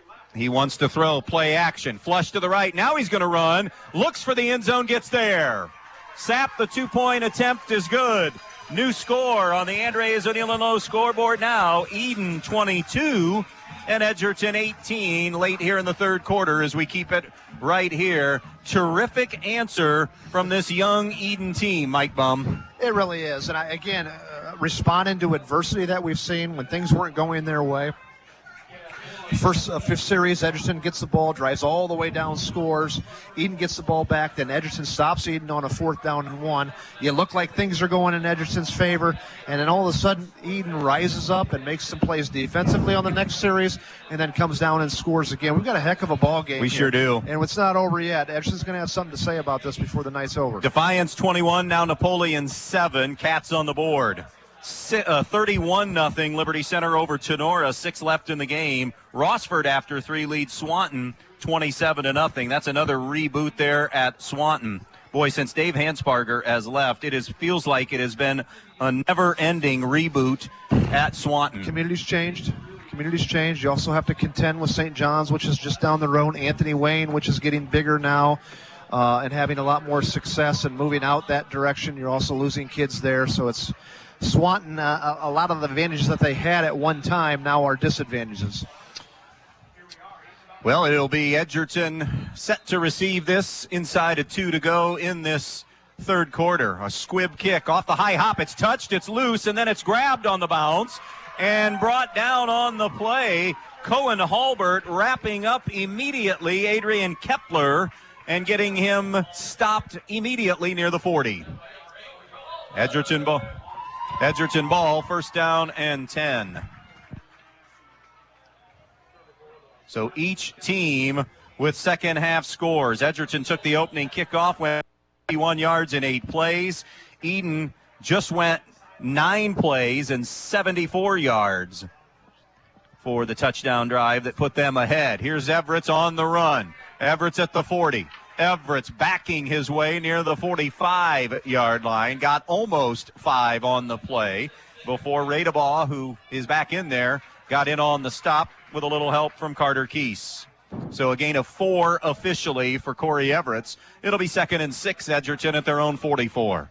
22-18 Edon, 90 seconds and counting to play in the third. Slot right and left. One running back next to Everett's. It's on his left hip. Pasillo goes in motion to the far side. They'll give on the interior to Nichols. Nice move to get outside 50. Wrestled down from behind by Jack Morris, but he's into the secondary is Nichols, down at the 48-yard line. He will pick up 8 and a first down. Yeah, and I'd like to see Edgerton get the ball to Nichols a little bit more traditional ways of handing the ball instead of the swing passes out of the backfield. Get him going north and south and going downhill. Double wing look this time. One left, one right. Nichols the running back. This is usually meaning Everett's run or jet sweep, and it's jet sweep to Roth, trying to get the edge. Roth is going to get the 45, and that's about it. Gain of 2. Terrific side-to-side pursuit that time by Edon defensively. And it's been pretty good all night. They've done a nice job defending this jet sweep. And an injured Bulldog down at the 42-second mark of this third quarter. Andy, I don't want to jinx either team, but this doesn't happen very much in week 1, especially at the small school level. 0 turnovers. We've got 0 turnovers tonight. Doesn't happen very much in week 1. No, it sure doesn't. And this looks like either they're working on the knee strength or something, or this could be the cramping issue that you mentioned on a player earlier. Next week, Foz and I will head to Paulding County, get our first look at Antwerp, who's on their way to a 1-0 start against Montpelier tonight. It's Edon at Antwerp next week. 2 weeks from tonight, our first journey to Edgerton as the Bulldogs host Montpelier on that night for week number 3 of high school football. Van Wert 55, Bryan 14 in the third. Wassey 52 zip over Fairview late in the third. Those are both obviously running clock games. Didn't see who the Edgerton dog. I think we've got about the best game in the area, Andy. Anything that I've heard so far, yeah. Unless Napoleon sneak. Well, you know what? Delta Airsville was a 1-score game. Delta Airsville. That's Roth that was down on the play. He hobbles off gingerly, and I think that might have been a cramp. So it's 2nd and 8, Edgerton at the 45 of Edon. Hash mark far side, Edgerton left to right for the next 42 seconds. Handful of lead changes in this game. It's fun to see this a game tonight because there have been a lot of years in the last decade. Edgerton, namely, was dominating Edon, and then last year Edon rolled, that this has not been a competitive game. Here's Pasillo, 45-40, got the sideline 30, and he's taken down by Sapp, a touchdown-saving tackle potentially, inside the 30, down to the 26, gain of 19 on the pass play to Pasillo. So it'll be first down and 10. And a lot of momentum shifts, Andy, and big plays on both sides. As I said, relatively clean game, though. Just when you think somebody is grabbing momentum, the other team has answered, and that's going to be the final snap of quarter number 3. 3 in the books here in Edon on a beautiful night for week 1 of high school football, and a great one. Edgerton and Edon. Bombers up 22-18. Edgerton on the move when we start the fourth quarter on B-Rock Sports. When it comes to choosing a memorial that represents the lasting memories of a person's life, the Fackler Monument Company in Montpelier, Ohio can create exactly what you are looking for, like an eagle soaring through the woods etched on a memorial, a bench that has mom and dad's names engraved into the granite to sit and reflect, a picture of the family farm etched on the stone, or maybe your style is a memorial that has a split headstone with a vase in between for flowers. The Fackler Monument Company of Montpelier, Ohio, serving families in the tri-state area since 1924. Fun opening night here of high school football, 22-18. Edon with the lead on the Andres O'Neill and Lowe scoreboard. Edgerton went 4-6 a year ago. Edon 11-2. Edgerton, the dominant team in terms of experience back coming into tonight. We thought on paper the bigger, more physical team. Edon's done a nice job of holding their own. We've seen some big plays by both teams. Quarterbacks making big plays, wide receivers making big plays, linebackers and DBs making plays in space. And now we've got ourselves a fourth quarter battle here heading into this is why we keep an eye on those things. We've already seen a couple of potential cramping situations, so we want to see how that plays out. Keep our eye on that. 1st and 10 for Edgerton at the 26-yard line of Edon. 3 receivers left. 1 receiver to the right. Nichols, the only running back. Play action to him. Keeping it is Everett. Stutter step in the hole down inside the 20. Little jump stop to about the 19 or 18-yard line. Has at least 7 on the play, so it'll be 2nd down and 3. Brody Flagel talked in the pregame when I said, what do you like about your team? He talked about it. What does this team need to be better at? And it doesn't matter if they're now or 8-0, they're going to find something to be better at. He said, we need to be more consistent. We were in games last year, and we didn't finish. So we need to finish games and play consistent football and winning football, not mistake football that's happened last year. Here's Everett again. Everett's trying to bounce to the outside, not going to get away. Ball's loose. Skyle stripped it. It's loose, and I think Edgerton might have gotten back on it. Or did they go forward progress? I think they went forward progress. They did. You know, that may be the one call that I would question on that, Andy. And I would have questioned it too. That was a great play by Skiles. Stood up Nichols, and then Skiles comes around and really NFL style tried ripping the ball and did it. It was close. It was close with the forward progress. It's been a great crew tonight. Boy, that's a tough one there if you're an Edon Bomber loss fan. Of 1 on the play for Everett. So now it is 3rd and 4 from the 20 of Edon. 22-18 Bombers. 2 receivers left. 2 receivers bunched to the right. On 3rd down and 4. Play clock down to 5. Down to 4. Down to 3. And Brody Flagel will spend a timeout. 11 and change left in this one. 22-18 Edon. A huge 3rd down when we come back. Best Insurance and Financial Services in downtown Edon is proud to announce they've become a full-service insurance agency, taking care of all of your insurance needs now. Best Insurance and Financial Services has been handling life and health insurance along with your investment needs for over 40 years. And now they're able to offer coverage for your home, auto, business, and farm insurance needs. They can also protect your RV, ATV, and boat. To find out more information, just head to best-ins.net or phone 419-272-2888. Best Insurance and Financial Services in downtown Edon, wishing the Bombers the best of luck in tonight's game.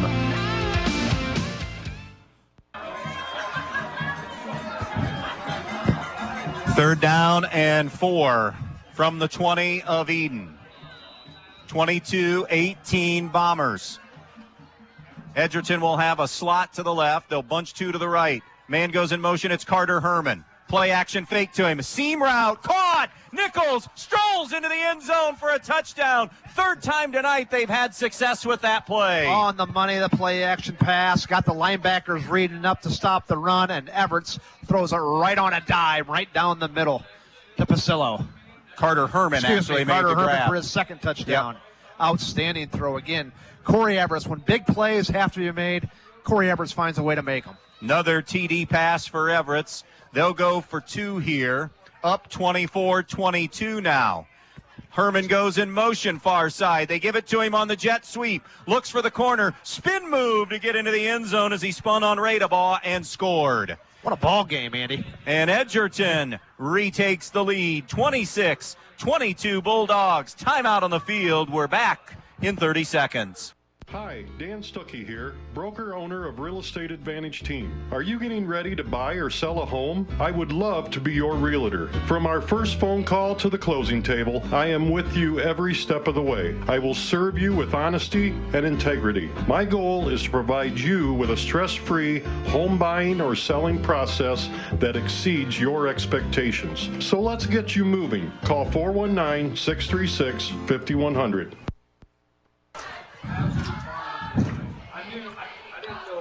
Fourth lead change of the night, and Edgerton, the team in front right now at 26-22 with 11 to play in this one. By the way, Van Wert 55, Bryan 21. 5 minutes left in the third in that one. So it'll be Edon football coming up here. Edgerton has gone with low liners, the squib kicks all night as well. Both teams, when they face adversity, have come back and made big plays and went down and scored or got big defensive stops or whatever need be. Both teams have done that tonight. Now Edon just got hit in the face. Let's see what they can do and if they respond to an Edgerton score. Pasillo kicks one deep this time. It'll give a return man a chance. It's Radabaugh 20, 25-30, 35-40. One man to beat, and he's taken out of bounds at the 40 by Pasillo. Radabaugh, a terrific return of 40 on the run, and a short field for Edon here to begin this drive. First and 10, Edon at the 40-yard line of Edgerton. 10:59 to play in this one, 26-22. Edgerton on the Andres O'Neill and Lowe scoreboard. Edon will bring 3 receivers to the right, 2 receivers left. Sapp with the empty backfield. Edgerton late substituting. Edgerton not going to get set. Pass is caught. Key's far side. Key spins away from trouble and got at least 9, maybe 10. We'll see where they put him down at. As much as Edon's thrown the football tonight, they've thrown the ball now 22 times. 32 times. 0 drops, Andy. There's been 0 drops by the wide receivers. Gain of 9 for Carter Keese. 2nd and 1 for Edon at the 31 of Edgerton after the great return from Radabaugh. And you don't see that in high school football very often, especially week 1. 0 drops so far for Edon tonight. Trips to the right, twins to the left, 2nd down and 1. Man goes in motion to the far side of the formation. That's Hulbert. This is going to be Sapp. Sapp in the hole will be dragged down by Blake Flower, but he didn't need much and got the chains moved. He picked up 2 on the run, and it'll be 1st and 10 at the 29-yard line of Edgerton. 10 minutes to go in this one.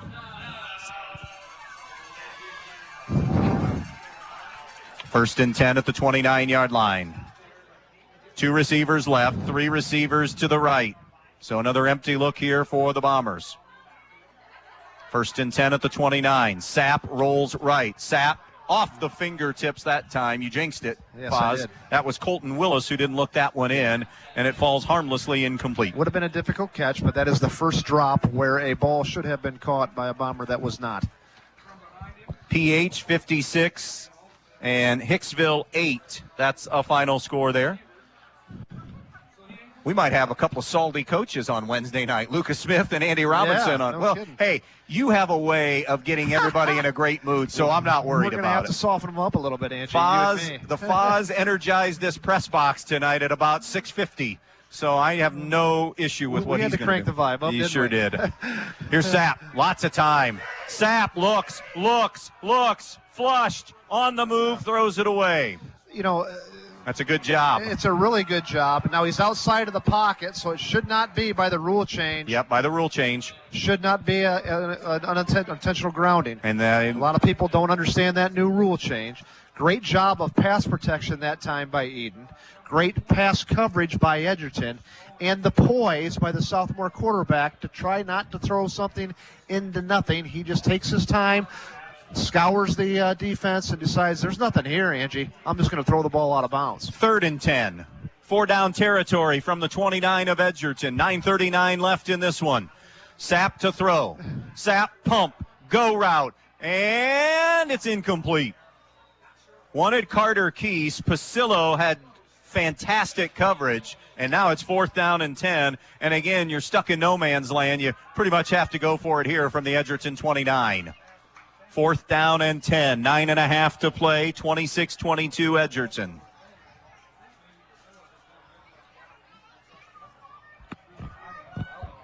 Play being signaled in from Bob Olin. 3 receivers to the right side. 2 receivers go left. Play clock, still plenty of time on it. Here's your 4th down and 10 snap. Sapp over the middle, incomplete. Not sure who the intended receiver was. There were a pair of receivers in the neighborhood. Either way, it's an incomplete pass, and Edgerton stiffens up and holds on downs. And that was a great job by Warren Nichols, the middle linebacker, the all-league middle linebacker coming through on the blitz in Kyler Sapp's face, causing him to throw the ball high there. So 1st and 10 Edgerton from their own 29-yard line. The big return does not hurt Edgerton as the Bulldog defense stands tall and gets a stop on downs. Let's see what happens here with the Bulldogs. Up 4. 2 timeouts left for Edgerton, all 3 for Edon with 9 and change to play. Everett's quarterback draw. Everett's to the 35. Everett's into the secondary. At midfield. Stiff arm. Coming near side. Back to the middle. Everett's down at the 35-yard line. 36 on the run for Corey Everett's. And a huge momentum shift here for Edgerton. What an individual effort. He found daylight and then shifted gears a couple of different times to get the 36 yards. He's just so slippery, and he stops so quickly and re-accelerates so fast that, again, makes it very difficult for defenders to track him down. Edgerton now has Edon's defense on their heels potentially a little bit here. 1st and 10 at the 35 of Edon. Everett's hard count and false start. They did not jump into the neutral zone. It's a false start on Edgerton. So that'll be a 5-yard penalty. Antwerp and Montpelier have just gone final, 47-0. It's 28-7 Defiance leading Napoleon. They're going to win Battle of the River Rock. That was the 100th game there right? in that rivalry. Didn't Yep. know that. 1st down and 15 Edgerton back at the 40 of Edon. 26-22 Edgerton. Everett's puts it in the belly of Blue. Blue straight ahead, got a couple. Cohen Hulbert, first man on the scene. Got a little cleanup help from Garrett Skiles. Short gain of 2 on the play. It'll be 2nd down and 13. Very hard-hitting game, Andy. A very clean, hard-hitting game. 2nd down and 13 from the 38-yard line of Edon. Trips to the left, single receiver right. Nichols the running back. They'll fake to him. And Everett's with a run downhill to the 30-yard line, maybe the 29. He got at least 8, and it will be 8 because they'll put it down at the 30.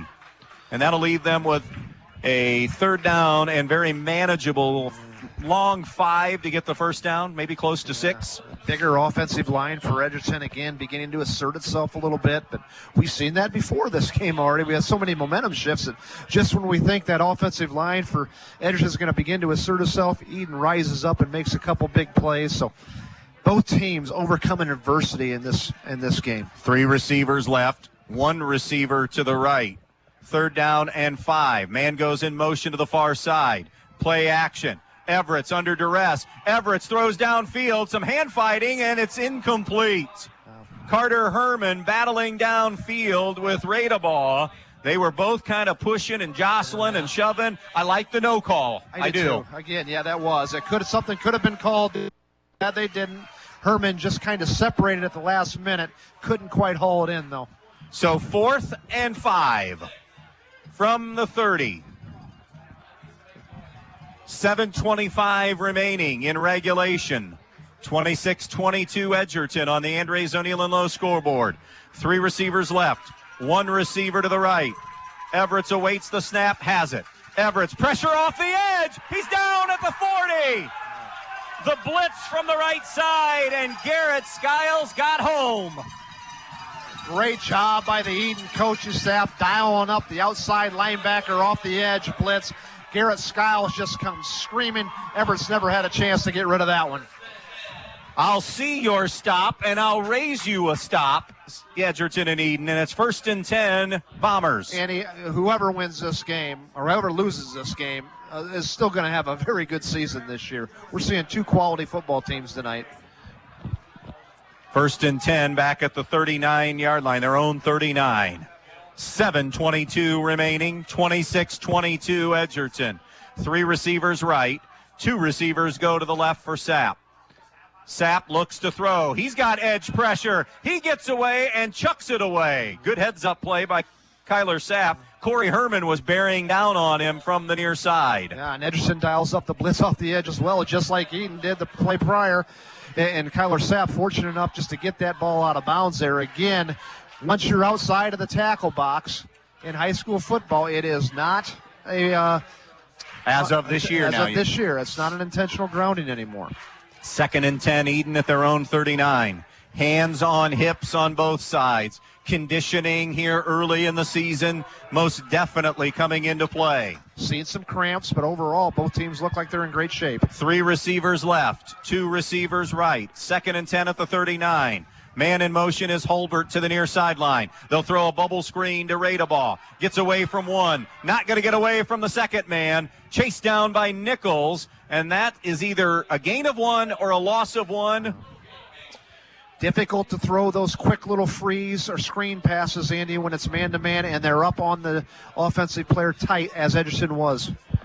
Or the third option, no gain. No, okay, no Third gain. down and 10 at the own 39-yard line. Edgerton playing press coverage there, and it was just difficult to get those little freeze routes we used to call them, where it's just a catch and release. And that's an adjustment Edgerton has made. There was a lot more cushion first half of this game. More cushion this play right now, too. Here's a little bubble screen to the far side. It'll be Nestor on the grab. Nestor got away from the first guy. Got great yardage to get them at least make a decision here. He kept moving that pile forward near the 48. He got 8 on the play, maybe 9, and now it will be 4th and 1. And that was all Caden Nestor right there. Again, just a little flare route to him, but there was nowhere to go, and he twisted and turned and made himself where it's 4th down and 1 now. Yes, he We're got about 9. At the 50-yard line, Andy.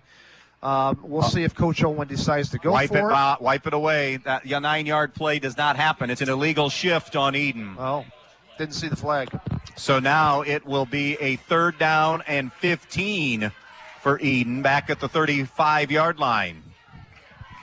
Officially 3rd and 14. And Andy, again, I don't know if you listened to us in our pregame, but this is a brand new press box that we have, Edon. It's beautiful, very spacious, and they have a new stands, home stands. It's much bigger, probably twice the size as it was last year, and it is jam-packed tonight with people. So 3rd down, 14 for Edon at their own 35. 5 wide look, 3 to the right, 2 to the left. Sapp against just a 2-man rush. Sapp throws down the middle, broken up on the play. Everett's slid in front of Nestor and tapped it away, and it's punt time here for Edon. Very dangerous throw that time by Kyler Sapp. Should have been picked off. Stops the clock at 5:56 left in this one, so a little more than halfway home in this 4th quarter. 26-22. Edgerton in front on the Andres O'Neill and Lowe scoreboard. Sapp on to punt. Drifting back will be Everett's. Standing near his 30-yard line to receive this punt. They have the return set up. Spiraled away by Sapp. Hits at the 35. Rolls to the 30. On one hop, it's Everett's at the 25. Everett's trying to get to the edge, far side 30, and will just step out of bounds at about the 32. Colton Willis was trying to hunt him down. And it'll be 1st and 10 Edgerton with 5:44 remaining in this one. We're staying right here. Bulldogs up 26-22. Defense tightening on these last 3 set of downs. Edgerton will begin this drive at their own 35-yard line. Not a bad opening act. We deserve this, Andy. We've had a lot of bad opening games throughout our years. The majority have been. We deserve this one. I agree with you. Handoff on the inside to Nichols. Nichols pounds for 2 off the right side. It'll be 2nd down and 8. Good job by that Edon defense. Garrett Skiles, the 173-pound senior, holds him to a gain of 2. Edgerton has mixed in some hurry up tonight. This is one of those instances where they can be very and should be very deliberate here. They're up 4. Utilize a little clock each time. Yeah. 2 receivers come left. 2 receivers go right. A halfback on either side. Blue to the right. Nichols to the left of quarterback Corey Everett. Play action. Bubble to the near side. Pasillo, nice move. 40, 45, and on the missed tackle, he gets out to the 48-yard line. Got 11 on the play. Got Stanky to whiff on the tackle and then turned it upfield to move the chains. Great individual effort by Caden Pasillo. 1st and 10, Bulldogs at their own 47-yard line. 26-22 Edgerton. 4:50 and counting to play in this one. 3 receivers right, 1 receiver left. Nichols the only running back. Play clock at 13, and they still snap it. Everett's with a run up the middle. Everett's powers his way to the 45-yard line. Got about 8 on the run before he's brought down by Cohen Hulbert on the play. But a terrific gain on 1st down by Corey Everett. Yeah, Everett has just been doing everything. That's his 20th carry, running the football for 68 yards. 2nd down and 2. Edgerton at the Edon 45-yard line. Seeing a few more hands on hips. Edgerton trying to just wear them down. They're in basically their 4-minute offense now and want to salt this one away. Trips to the right. 1 receiver left. Pasillo comes in motion near side. They'll fake to him. They give to Nichols. Nice move as he darts to the right. He'll be down at the 41-yard line. Needed 2, got 4, and that'll move the chains. Forgive me, Andy, with my stats there. That's Everett's 20th carry for 155 yards running the ball. 1st and 10, Edgerton down to the 41. We are inside 4 to play. 3 timeouts remaining for Edon. 2 left for Edgerton. 1st down and 10 at the 41 of the Bombers. I think you used the right word there. Edgerton can be very deliberate here. Just be very patient. Milk some clock. Keep the chains moving. Receiver left. 3 of them to the right. Blue comes in motion to the near side for Edgerton. Everett's on the keep. 40. Surges 30. 20. Goodbye. Touchdown Edgerton. 41 yards. Corey Everett may have just salted this one away. Great little crease there. Looked like a little trap block between the guards. Cooper Everett's kicking out. And then Corey Everett's just Mr. Do Everything. What a football player, accelerating right up the middle. And I don't think he was even touched, Angie. He has accounted for every Edgerton touchdown tonight. 33-yard run to start the game. 42-yard pass to Carter Herman. 17-yard pass to Pasillo. 14-yard pass to Corey Herman, and now the 41-yard explosion run for the touchdown. 32-22 with 3:18 remaining. Edgerton goes for 2. It's Nichols to the right, finds a hole, and he is in for the 2-point try. Edgerton, biggest breathing room of the night for either team. Up 34-22. Could be the dagger to put Edon away. We're back for the final 3 on B-Rock Sports. Precise Metal Form, 810 Commerce Drive in Bryan, wants to say good luck to the Edon Bombers in tonight's athletic contest. Precise Metal Form is a proud supporter of Edon Bomber athletics, both boys and girls sports. Precise Metal Form in Bryan, saluting the athletes on all of their hard work and wishing them the best of luck in this athletic contest. Precise Metal Form, 810 Commerce Drive in Bryan, saying go Bombers in this game.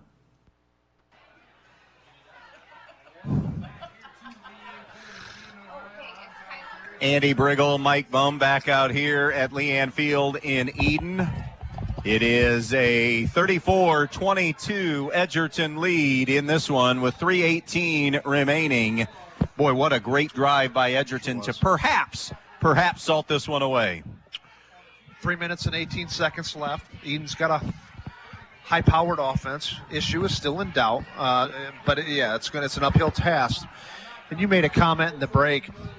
Brody Flagel and the Edgerton coaching staff does a really nice job of showcasing Corey Everett's, for lack of a better way of saying, skill set. Everything revolves around him. The counters, coming back to the quarterback, fake into the nickels, the play action, getting him out on the edge and throwing the ball. All of that stuff, I think, really emphasizes the skill set that Corey Everett has. And he's just an outstanding football player. Here's the kickoff. It'll be Carter Key near the 25-30. Backs his way across the 35 to about the 36-yard line. First down and 10 for Edon. They do have all 3 timeouts left, and they're going to have to go in a hurry here, needing 2 scores in 3 minutes and 13 seconds. This is the first step. Got to find a way to get down and get into the end zone here. Even if they had a field goal kicker, it wouldn't help you right now because that would still, kicking a field goal, keep it a 2-possession game, so you need 2 touchdowns. Sapp will have 3 receivers to the right, 2 receivers to the left. Sapp gets the snap. Bubble screen coming back. Pass is caught by Willis. Willis at the 40. And is going to be muscled down at about the 43-yard line. Picked up 8 on the play before Carter Herman and company made the stop. Corey Everett's also among them there. So second down and 2 after the gain of 8. Edon back to the line of scrimmage. 2:50 left when this snap happens. Sapp on second and 2. Fires, and it's almost picked off. That would have been the game right there. Good break on the football that time for Edgerton by Corey Herman. He read his eyes beautifully that time, and Kyler may have telegraphed that one a little bit too much, but a good break on the football and break up by Corey Herman. Third down and 2 now. 2 receivers right, 3 receivers left. Edgerton coming on the blitz over the middle. It is caught near the 49-yard line. A sliding grab for Nestor. He got 6 on the play, and that'll make it a 1st and 10 Edon at their own 49. Bombers still have all 3 timeouts remaining. 2:37 and counting left in this one. 34-22 Edgerton. Sapp over to the right side. Another catch on that far side. Carter Keese inside the 45-yard line to about the 44-yard line. Picked up 7 on the play. And it'll be 6 on the play because they put him out of bounds at the 45. So second down and 4, Edon at the 41 of Edgerton. Clock stopped for the moment as they got out of bounds. 2:29 left. Sapp rolls right. Sapp looks, may have to just dump this one and chucks it out of bounds. Third down, live to play another down. 3rd and 4. Yes. So 3rd and 4, Edon at the Edgerton 45. Dogs up 34-22. 2:21 left in this one. 3 timeouts for Edon, 2 for Edgerton. 3 receivers for Edon to the right side. Edgerton's kind of now giving a little bit more of a cushion in the secondary, trying to keep everything in front of them. 2 receivers go left on 3rd down and 4. Sapp looks, fires, far side, climbing the ladder. Nestor makes the grab, knocked out of bounds by Joel Walkup. That's a gain of 6 on the play, and the drive is still alive. Getting out of bounds, momentarily stopping the clock. 1st and 10 at the 39 of Edgerton. Coach Owen calling outstanding play set here to try to get his kids out of bounds, short routes, knowing that Edgerton's keeping everything underneath them. Trips right, twins to the left.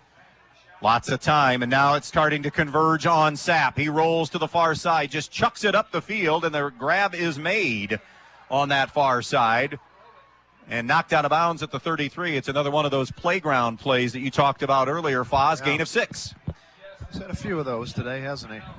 Very confident young man. 2nd and 3, Edon at the 32 of Edgerton. 2:04 remaining. Edon needs 2 scores, so they need a touchdown here and then, of course, the onside kick. But first things first. Sapp fires to the right. Sitting down, making the grab is Radebaugh. He's inside the 30 at about the 27-yard line. That's a gain of 5 and will move the chains. Edon electing to not use any timeout quite yet. They're going to hustle to the line of scrimmage. 3 receivers left, 2 to the right, 1:55 and counting to play. Sapp with heat, Sapp gets away, steps up to run, 30, 25, looking for the corner, 20, dragged out of bounds by Walkup inside the 20 near the 15-yard line. That should be about 12 on the run. Make it 11 on the run for Sapp as he's ushered out at the 16-yard line, and it will stop the clock. Play broke down. Sapp just turned on his athleticism, did a nice job of getting out of bounds to stop the clock. And it stops it at $1:43 remaining. 1st and 10, Edon at the 16 of Edgerton. 3 receivers left, 2 to the right. Sapp to throw. Looks for the end zone. Got a man. It is broken up. What a play defensively on the back end by Corey Herman. Sure was. That was a 50-50 ball. Corey Herman got up at the very highest point there with Nestor and he were both fighting for it and knocked it away at the last second. So 1:37 remaining. 2nd and 10 from the 16-yard line of Edgerton. Everybody catching their breath here for a moment. 5 wide, 3 to the left. Sapp to throw. Tunnel screen to Keese. He's going to be brought down. They're going to have to use a timeout now. No. That only got about 3 or 4, and that clock is running. 1:27, 1:26, and now a timeout. 1:26 remaining. 34-22 Edgerton. We'll take a 30-second timeout and be right back. If you've been thinking about a remodeling project for your home or business, Field Supply Center in Blakesley should be your first choice. Field Supply Center in Blakesley and not only has all the lumber for that project, they also have all the building supplies you'll need, along with everything you need for the project, including the cabinetry, plus the expertise to help make your home even more beautiful. It's all at Field Supply Center, located in Blakesley. Field Supply Center, wishing good luck to all the players in tonight's game.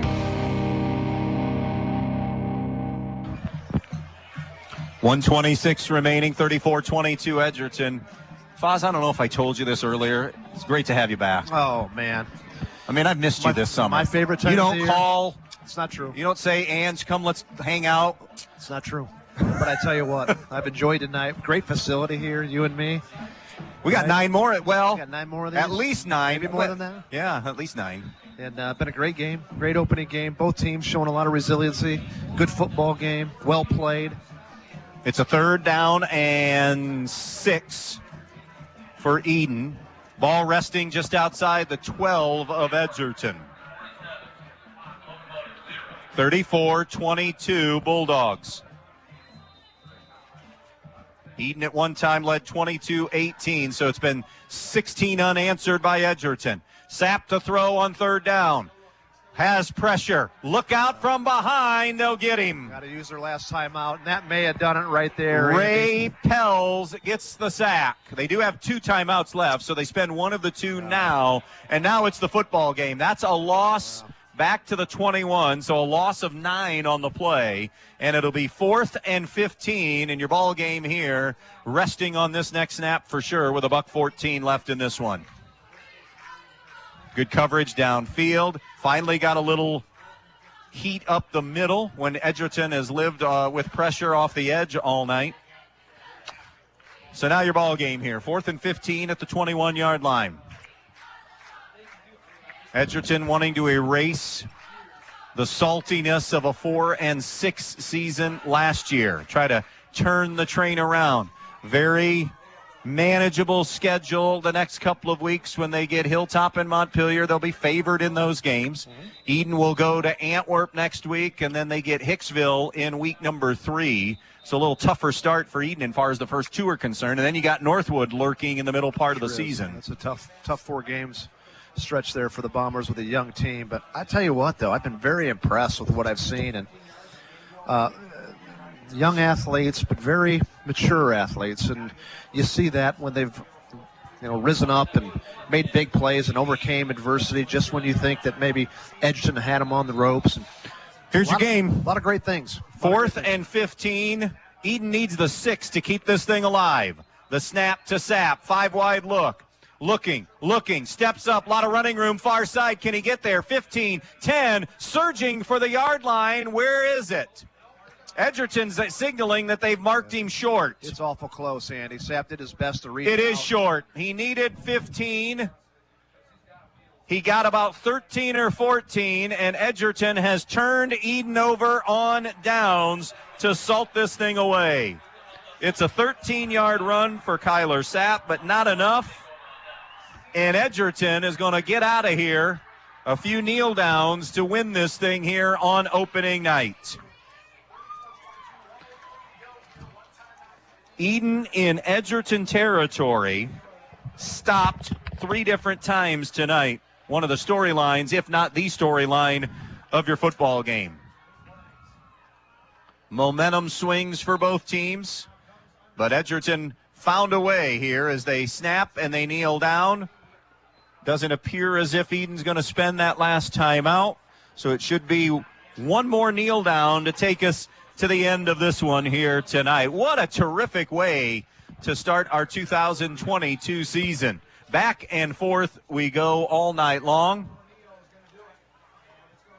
And Edgerton finds their way to a 34-22 win here tonight. And that's your final kneel down in this one. Final score on the Andres O'Neill and Lowe scoreboard.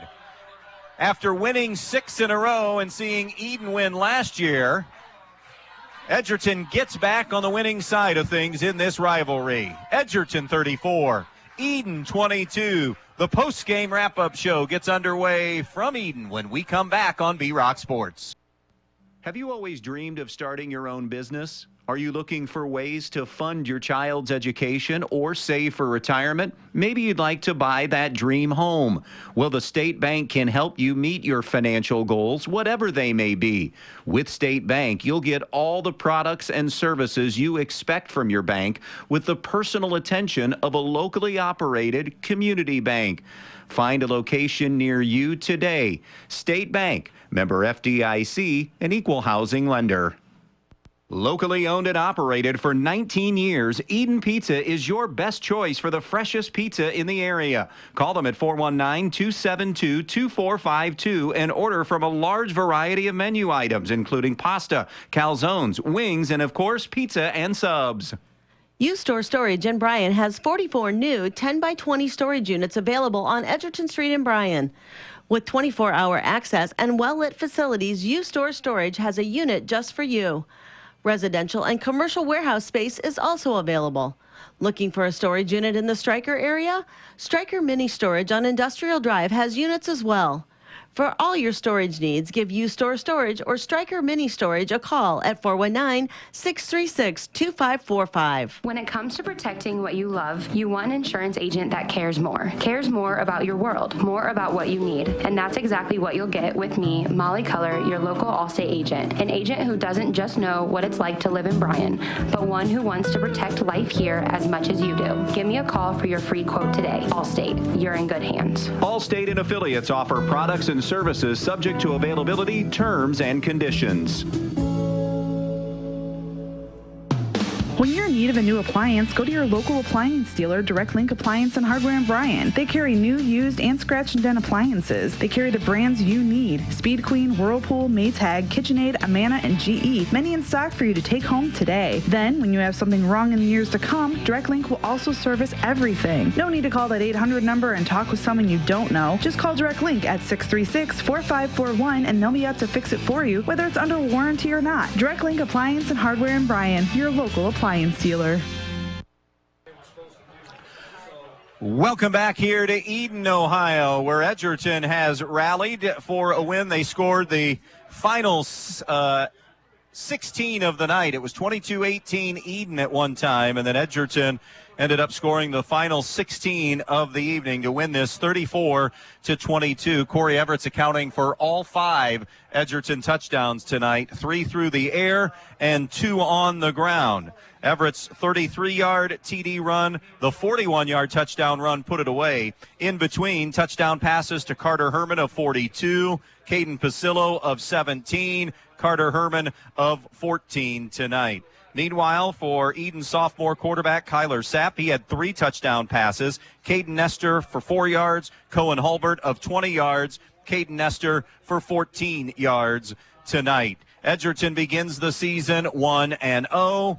And a matchup with Hilltop next week where they'll be heavily favored in that one. Edon will begin the year 0-1. They'll travel to Antwerp next Friday night. Plenty of positives for both teams, plenty of things to work on here, of course, in week number 1. Edgerton's biggest positive, of course, their takeaway. They found a way to win this here tonight on the road in Edon as the Bulldogs with a good comeback win. Our coverage tonight also brought to you by Yarger Flegel Investment Services of downtown Edgerton, handling all of your IRAs, 401ks, IRA pension rollovers, mutual funds, variable annuities, life insurance, and more, college funding as well.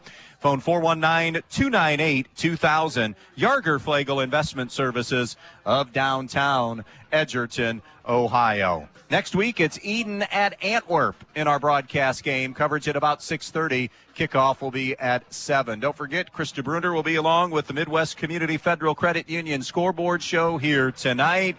Tomorrow and Sunday, it's the White Sox and the Cleveland Guardians. 6:10 tomorrow night, 12:05 on Sunday afternoon. Good opener for everybody. People that came tonight, the kids that played. Obviously, Edgerton, a quick and jubilant 7-minute trip home. They'll enjoy that ride home tonight with a win over Edon, and a great matchup for us to be here for tonight. Great way to start our 2022 season. Issue was in doubt really all the way until maybe the last 2-3 minutes of the ball game, and then when it looked like Edgerton was going to hold on, a lot of adversity, a lot of momentum shifts for both teams. Just when you thought one team had the upper hand, the other team came up and made some big plays, and that shows a lot of the character for both football teams.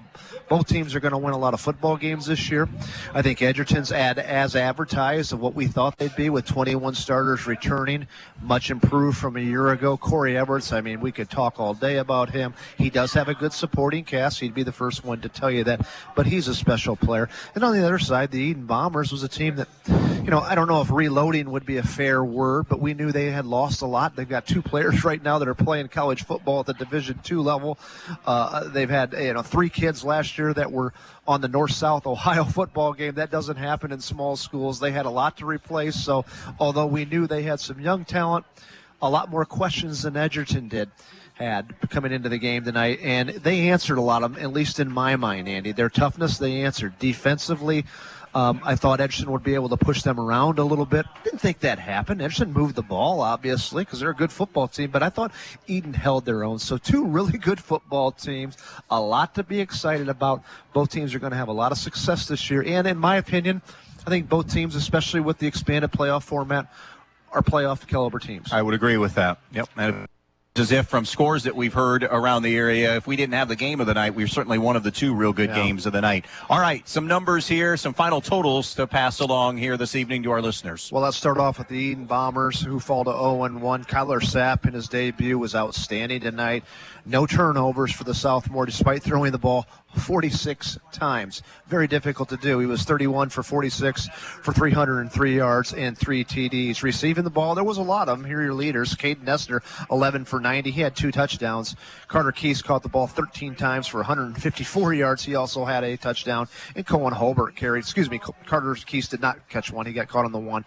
And Cohen Holbert caught the ball 2 times, 14 yards. And 1 touchdown. Rushing the ball, it was only Kyler Sapp. 16 rushes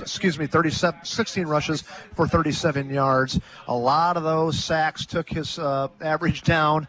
He had a lot of big running plays today, but again, the statistics for the sacks will take away from his overall rush statistics. 346 total yards for the Edon Blue Bombers. For the Edgerton Bulldogs tonight on the victorious side, and they will go to 1-0. Corey Everts, man, was he amazing tonight. Passing the ball, 12 for 17 for 155 yards. Rushing the ball, 23 for 196 yards. Warren Nichols also carried the ball 6 times for 16 yards, and Owen Roth carried the ball 3 times for 25 yards. Statistics, pretty comparable between the 2 teams. The Dogs had 476 total yards of offense. It was a clean game tonight, Andy. There was no turnovers tonight, something you very rarely see in week 1. Penalties were limited. I thought it was an extremely well officiated game tonight. I thought the kids hit exceptionally hard tonight and played within the confines of the rules. You didn't see with some rivalries schools that are separated by 5 minutes, sometimes you get some of that extracurricular stuff that you hate to see. Didn't see any of that. Nope. It was just quality, good football tonight. Two very well coached teams, two very well disciplined teams, and it was fun to watch. Looking forward to watching the trajectory of both these teams as 2022 goes on. We're going to see Edon right away next week at Antwerp. 2 weeks from tonight, we'll see Edgerton at home against Montpelier. We've had a lot of thank yous. I want to thank Krista Bruner back at the studio. Did a great job back there at Command Center. Matt Ripke, the AD here, and, of course, everybody at Edon. We've mentioned it a number of different times, a much-needed new facility, including home bleachers and the press box. It's a wonderful venue now to broadcast from, and we certainly enjoyed it. Hey, we've got the best statistician in the country. And she's not bad to look at She's either. not. And you know what? It's my beautiful wife, Stephanie, which, by the way, this is how we roll on anniversary weekend. Is that right? This is our anniversary weekend. How many is it, Ange? I'm this is embarrassed. 11. 11. This is 11 years of wedded bliss. Yeah. And she's here and doing stats on that anniversary weekend. That's a keeper right there. That's true love. Not every girl would do that now. You No. understand that, don't you? I understand that completely, my friend. Great to have you back. Looking forward to at least 9 more weeks of this. And as you mentioned, with the expanded playoffs, we always have a real good shot of getting into at least week 11 and perhaps beyond as well. So a lot of great things on week 1. I know Krista's chomping at the bit. By the way, another final, I don't know if she has it, but I just received it. Your team in the GMC to keep an eye on that you're really high on. Yeah. They win tonight on opening night, 18-14, Wayne Trace over Fort Recovery. We do have one play that we want to make mention of. Best One Tire and Service. Was there a play? What was the best play of the night tonight? It's got to be an Edgerton play that kind of led to a win. Was it that final dagger or something else that stood out for you for Edgerton? Listen, there was a lot of great plays on both sides, individual play. Don't you have to go back to Corey Everts and pick one of his? He made so many. He accounted for every single touchdown for the Edgerton Bulldogs, either by passing or by running in some form or another. Let's just take the last one. When he went, it was very well blocked by Cooper Everts in the offensive line for Edgerton. But the acceleration, again, of Corey Everts, how he can stop and go so fast, and he's so slippery. And I think he's deceivingly strong. I think not a very big kid, but I think he's much stronger than. We didn't talk a lot about that. We really did, either. And it's just so many. And he's just a football player. He's a winner who finds ways to get it done. And it's a good Edgerton football team. I think they'll have something to say. Not sure they're good enough to win the GMC yet. It's only week 1, but I think they'll have a say in it going down. And I think the GMC this year. I think there's 3 or 4 teams at the top, Edgerton being one of them. Tenora, although they got hammered tonight against Liberty Center. Liberty Center's for real. I like Wayne Trace because of their skilled athletes. Antwerp is going to be right up there. Edgerton's right up there. So I think there's some teams in the GMC. I don't think it's a clear-cut favorite. Maybe in years past you had Tenora and or whatever, a couple years with Fairview there where you kind of just knew they were better than everyone. I don't think that's so much the case this year. So we'll see how the GMC kind of shakes out. And TAC, the same kind of thing. I think the Bombers are going to be in the mix. Ottawa Hills is supposed to be a good team again this year, and Northwood every year it goes through them. But this Bombers team is going to be right in the mix, and a lot of poise by this young team. And decided to follow them the rest of the year. Going to be fun to see how it all shakes out here. Week 1 in the books. Our final tonight, a good one on opening night. Edgerton, the winner tonight over Edon. Your final 34-22. Sit tight. The Midwest Community Federal Credit Union scoreboard show starts now. Good night, everybody.